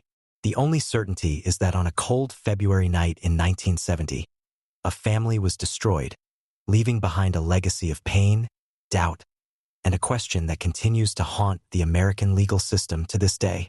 The mysterious death of Elisa Lam, the Jeffrey MacDonald case, is a story where the four walls of a family home became a stage for a horrific and debated crime. The debate is about what happened inside a private space. But some mysteries unfold in a more public kind of private space. A hotel room, a place of transient anonymity where people pass through like ghosts, sometimes leaving a piece of themselves behind, and sometimes disappearing entirely. For our final story tonight, we travel to a hotel in downtown Los Angeles, a place with a history so dark, it has become a character in its own right. a place that once again became the center of a tragic and deeply unsettling mystery. The story begins in January of 2013, with a young woman on a journey of self-discovery. Her name was Elisa Lam. She was a 21-year-old student from the University of British Columbia in Vancouver, Canada. She was bright, thoughtful, and adventurous. She was also a young woman who was grappling with her own personal demons. She had been diagnosed with bipolar disorder and depression, and she documented her struggles with a raw and poignant honesty on her blog, a platform where she wrote about her hopes, her fears, and her desire to see the world. In early 2013, she decided to embark on a solo trip down the west coast of the United States, a journey she called her West Coast Tour. She traveled by train and bus, exploring cities like San Diego and eventually Los Angeles. On January 26th, she arrived in downtown LA and checked into a place that was, on the surface, a budget-friendly hotel for travelers and tourists. But the Cecil Hotel was not just any hotel. It was a place with a dark and sordid history, a towering monument to the city's underbelly. Located on the edge of the infamous Skid Row, the Cecil had, over the decades, been the site of numerous suicides, murders, and unexplained deaths. It was a place where serial killers like Richard Ramirez, the Night Stalker, and Jack Unterweger had reportedly stayed while committing their crimes. It was a place with a reputation, a building that seemed to attract tragedy like a magnet. Whether Elisa Lam knew of the hotel's grim history when she checked in is unknown. For the first few days, her trip seemed to be going as planned. She was in daily contact with her parents back in Canada, calling them every single day to check in and let them know she was safe. She posted pictures of her trip online, visited local landmarks, and seemed to be enjoying her solo adventure. But on January 31st, 2013, the daily phone calls home suddenly stopped. Her parents, knowing their daughter's responsible nature and her struggles with her mental health, were immediately alarmed. This was completely out of character. They knew that for Elisa to miss a scheduled call, something had to be terribly wrong. They immediately contacted the Los Angeles Police Department and reported their daughter missing. The LAPD launched an investigation. They went to the Cecil Hotel and searched Elisa's room. They found all of her belongings, her wallet, her identification, her laptop, and her cell phone, still in the room. There was no sign of a struggle, no evidence of foul play. It was as if she had simply walked out the door and vanished into the sprawling, chaotic city of Los Angeles. The police searched the hotel and the surrounding Skid Row area, a neighborhood notoriously difficult to search, but they found no trace of her. The case was baffling. A young woman had disappeared from a hotel, leaving all of her possessions behind, without a single witness or clue to her whereabouts. For 2 weeks, the case went completely cold. There were no leads, no sightings, no ransom notes. The investigation was at a standstill. Then, in a desperate attempt to generate some new leads from the public, the LAPD made a decision that would transform the case from a local missing persons investigation into a global internet phenomenon. On February 14th, they released a piece of evidence to the media, the last known footage of Elisa Lam. The footage was from one of the elevators in the Cecil Hotel, recorded on the night she disappeared. The video is grainy, silent, and just under 4 minutes long, but it is one of the most chilling and inexplicable pieces of footage in the history of true crime. The video shows Elisa Lam entering the elevator alone.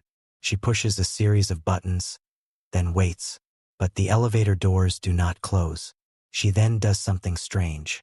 She cautiously steps to the edge of the elevator and peers out into the hallway, first to the left, then to the right, as if she is hiding from someone or checking to see if she is being followed. She then quickly steps back into the corner of the elevator, trying to make herself small, as if to hide from view. The doors still do not close. She then steps out into the hallway, looks both ways again, and then steps back into the elevator. She again pushes several buttons, but the doors remain stubbornly open. Her behavior becomes increasingly strange. She steps out into the hallway again and stands to the side of the elevator, just out of the camera's view. She begins to make a series of bizarre, fluid gestures with her hands, twisting her fingers and moving her arms as if she is talking to someone, or something, that is not there. Her movements are strange and unnatural, almost like a disjointed dance. After nearly 2 minutes of this strange behavior, she finally walks away from the elevator, off to the left and out of the camera's frame. A few seconds later, the elevator doors, which had been malfunctioning the entire time she was there, suddenly close. They then open again, then close again, and the elevator appears to move to different floors, its journey captured by the silent, unblinking eye of the security camera. It is the last time Elisa Lam was ever seen. The release of the elevator video had the opposite effect of what the police had intended. It did not generate credible leads. It generated a firestorm of online speculation and conspiracy theories. The video went viral. Millions of people around the world watched the haunting footage, each person becoming an amateur detective, trying to decipher the strange events. Was she having a psychotic episode, a manifestation of her bipolar disorder? Was she under the influence of drugs? Was she playing a game of hide and seek with someone who was just out of the camera's view? Or was she being threatened by a real, unseen person? Her strange hand gestures a desperate, coded message for help. The supernatural theories also flourished. Given the Cecil Hotel's dark history, many believed she was being tormented by a ghostly or demonic entity. The video was a Rorschach test for the internet age, a deeply unsettling mystery that invited endless interpretation but offered no clear answers. The world was now watching, captivated by the story of the missing student and the bizarre, silent film she had left behind. But while the world was theorizing, the central question remained. Where was Elisa Lam? The answer, when it finally came, would be more horrific, more tragic, and even more bizarre than anyone could have imagined. And it was waiting in a place no one had thought to look. The release of the elevator footage turned the search for Elisa Lam into a global obsession. The video was so profoundly strange and unsettling that it captured the public imagination in a way few cases ever have. Online communities, particularly on platforms like Reddit and YouTube, dedicated thousands of hours to analyzing the footage frame by frame. Every detail was scrutinized. The way she pushed the buttons, the fact the elevator doors remained open, her bizarre hand gestures, and the final, eerie closing of the doors after she had walked away. The theories were endless and often elaborate. One of the most prominent theories was that she was being pursued by someone. Proponents of this view argued that her behavior was that of a person in fear, trying to escape a threat. They suggested she was using the elevator as a temporary refuge, peering into the hallway to see if her pursuer was still there. Her strange hand gestures, they argued, could have been a form of communication or a sign of a panicked, agitated state. This theory, however, could not explain why no other person was ever seen on the security footage from that hallway. Another popular theory centered on her diagnosed bipolar disorder. It was suggested that she may have been experiencing an acute psychotic episode. Bipolar disorder can, in some cases, cause paranoia, hallucinations, and erratic behavior. Perhaps she was not hiding from a real person, but from a terrifying hallucination, her strange movements a physical manifestation of her internal turmoil. This would explain her bizarre behavior and the fact that she seemed to be interacting with an unseen presence. It was a tragic but medically plausible explanation. The question then became, what happened to her after she walked away from the elevator? The supernatural theories also gained immense traction, fueled by the Cecil Hotel's long and sordid history. The hotel had been the site of so much death and tragedy that many believed it was a genuinely haunted location, a vortex of dark energy. They saw Elisa Lam as the latest victim of the hotel's malevolent influence. They interpreted her strange gestures as an interaction with a demonic or ghostly entity.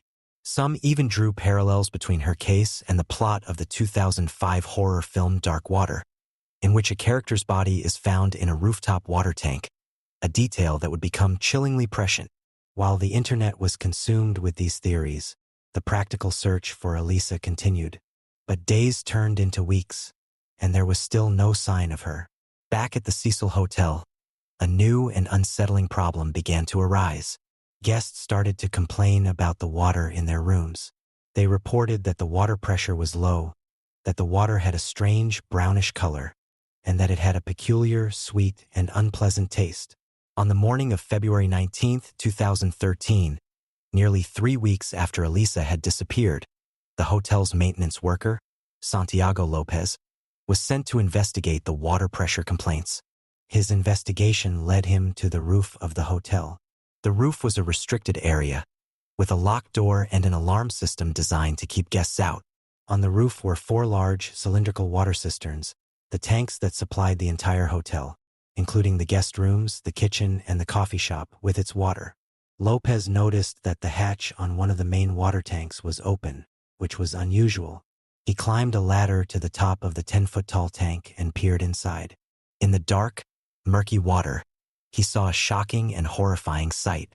Floating face up, just a few feet below the surface, was a naked human body. It was Elisa Lam. The discovery was a gruesome and stunning conclusion to the search. The woman the world had been looking for had been in the hotel all along, decomposing in the very water that the hotel's guests had been drinking and bathing in for over 2 weeks. The Los Angeles Fire Department had to be called in to perform the difficult task of recovering her body. The tank was too large and the opening too small to simply lift her out. They had to cut a hole in the side of the massive metal tank to drain it and retrieve her remains. The discovery of her body answered the question of where she was, but it opened up a host of new and even more baffling questions about how she got there. The rooftop was supposed to be a secure area. How did she get past the locked and alarmed doors without being detected? And even if she had managed to get to the roof, how had she gotten inside the massive water tank? The tank was 10 feet tall with no fixed ladder. She would have had to climb a maintenance ladder to the top, and then somehow open the heavy metal hatch, which weighed nearly 20 pounds, and then get inside. And if she had done all that, how had she closed the heavy hatch behind her from the inside? The case was now a death investigation, and the central question was whether this was a homicide, a suicide, or a bizarre, tragic accident. The homicide theory seemed plausible. Had she been murdered by someone? Perhaps another guest, a hotel employee, or the person she was allegedly hiding from in the elevator, who had then disposed of her body in the water tank to hide the crime.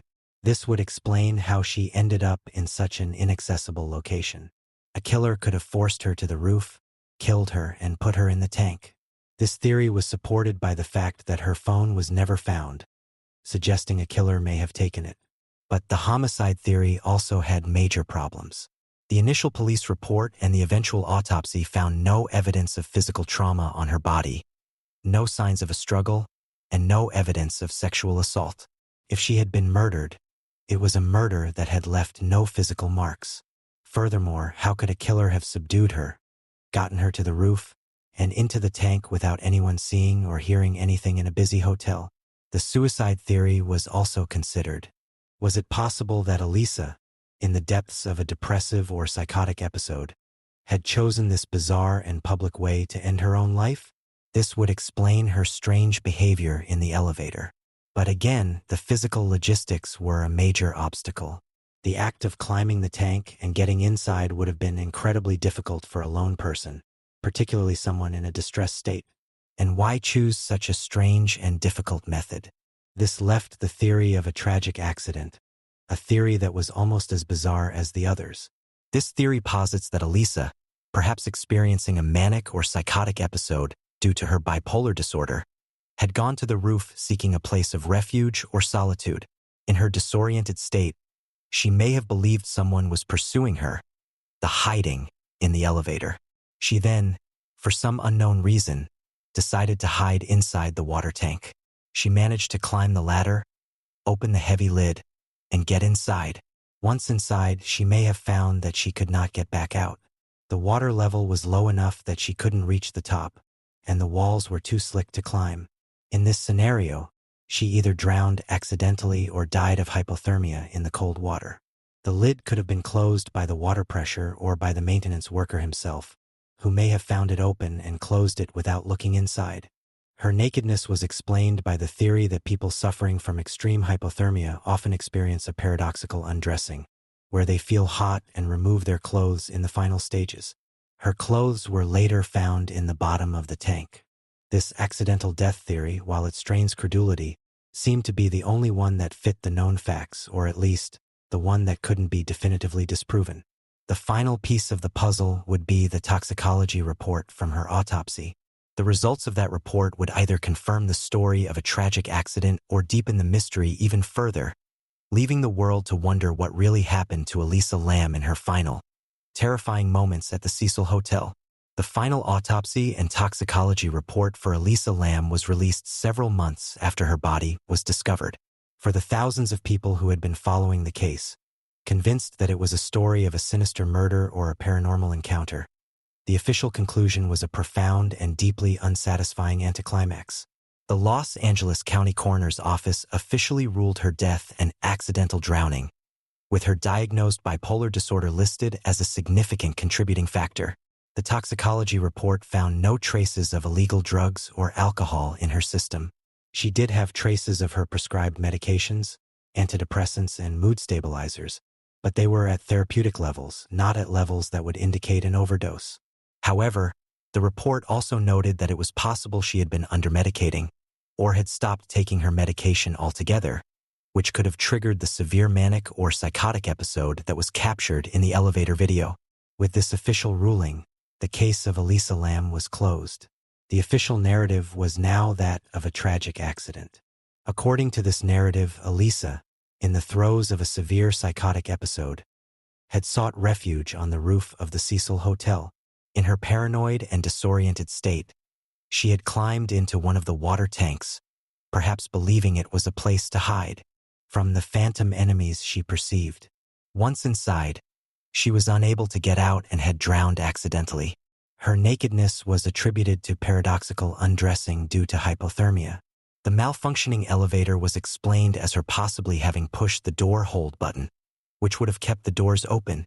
For the authorities, this was a logical, if tragic, explanation that accounted for most of the known facts without having to resort to unsubstantiated theories of murder or supernatural intervention.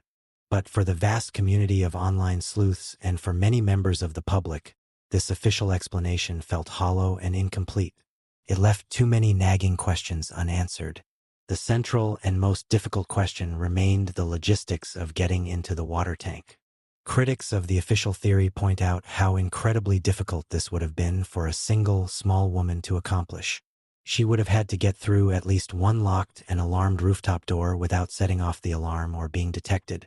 The hotel staff maintained that it was impossible for a guest to access the roof without triggering an alarm. How did she bypass this system? And even if she had reached the roof, the task of getting into the tank was a formidable one. She would have had to locate and move a maintenance ladder, climb the 10-foot tank, and then, while balancing on the edge, somehow lift the heavy, 20-pound metal lid and move it aside. To do all of this alone in the dark while in a state of psychosis seems almost superhuman. And the question of how the heavy lid got back on top of the tank after she was inside has never been satisfactorily explained. These persistent, unanswered questions have allowed the alternative theories to continue to thrive. The homicide theory, while not supported by the autopsy, remains a strong belief for many. They argue that the lack of trauma on her body does not rule out a murder.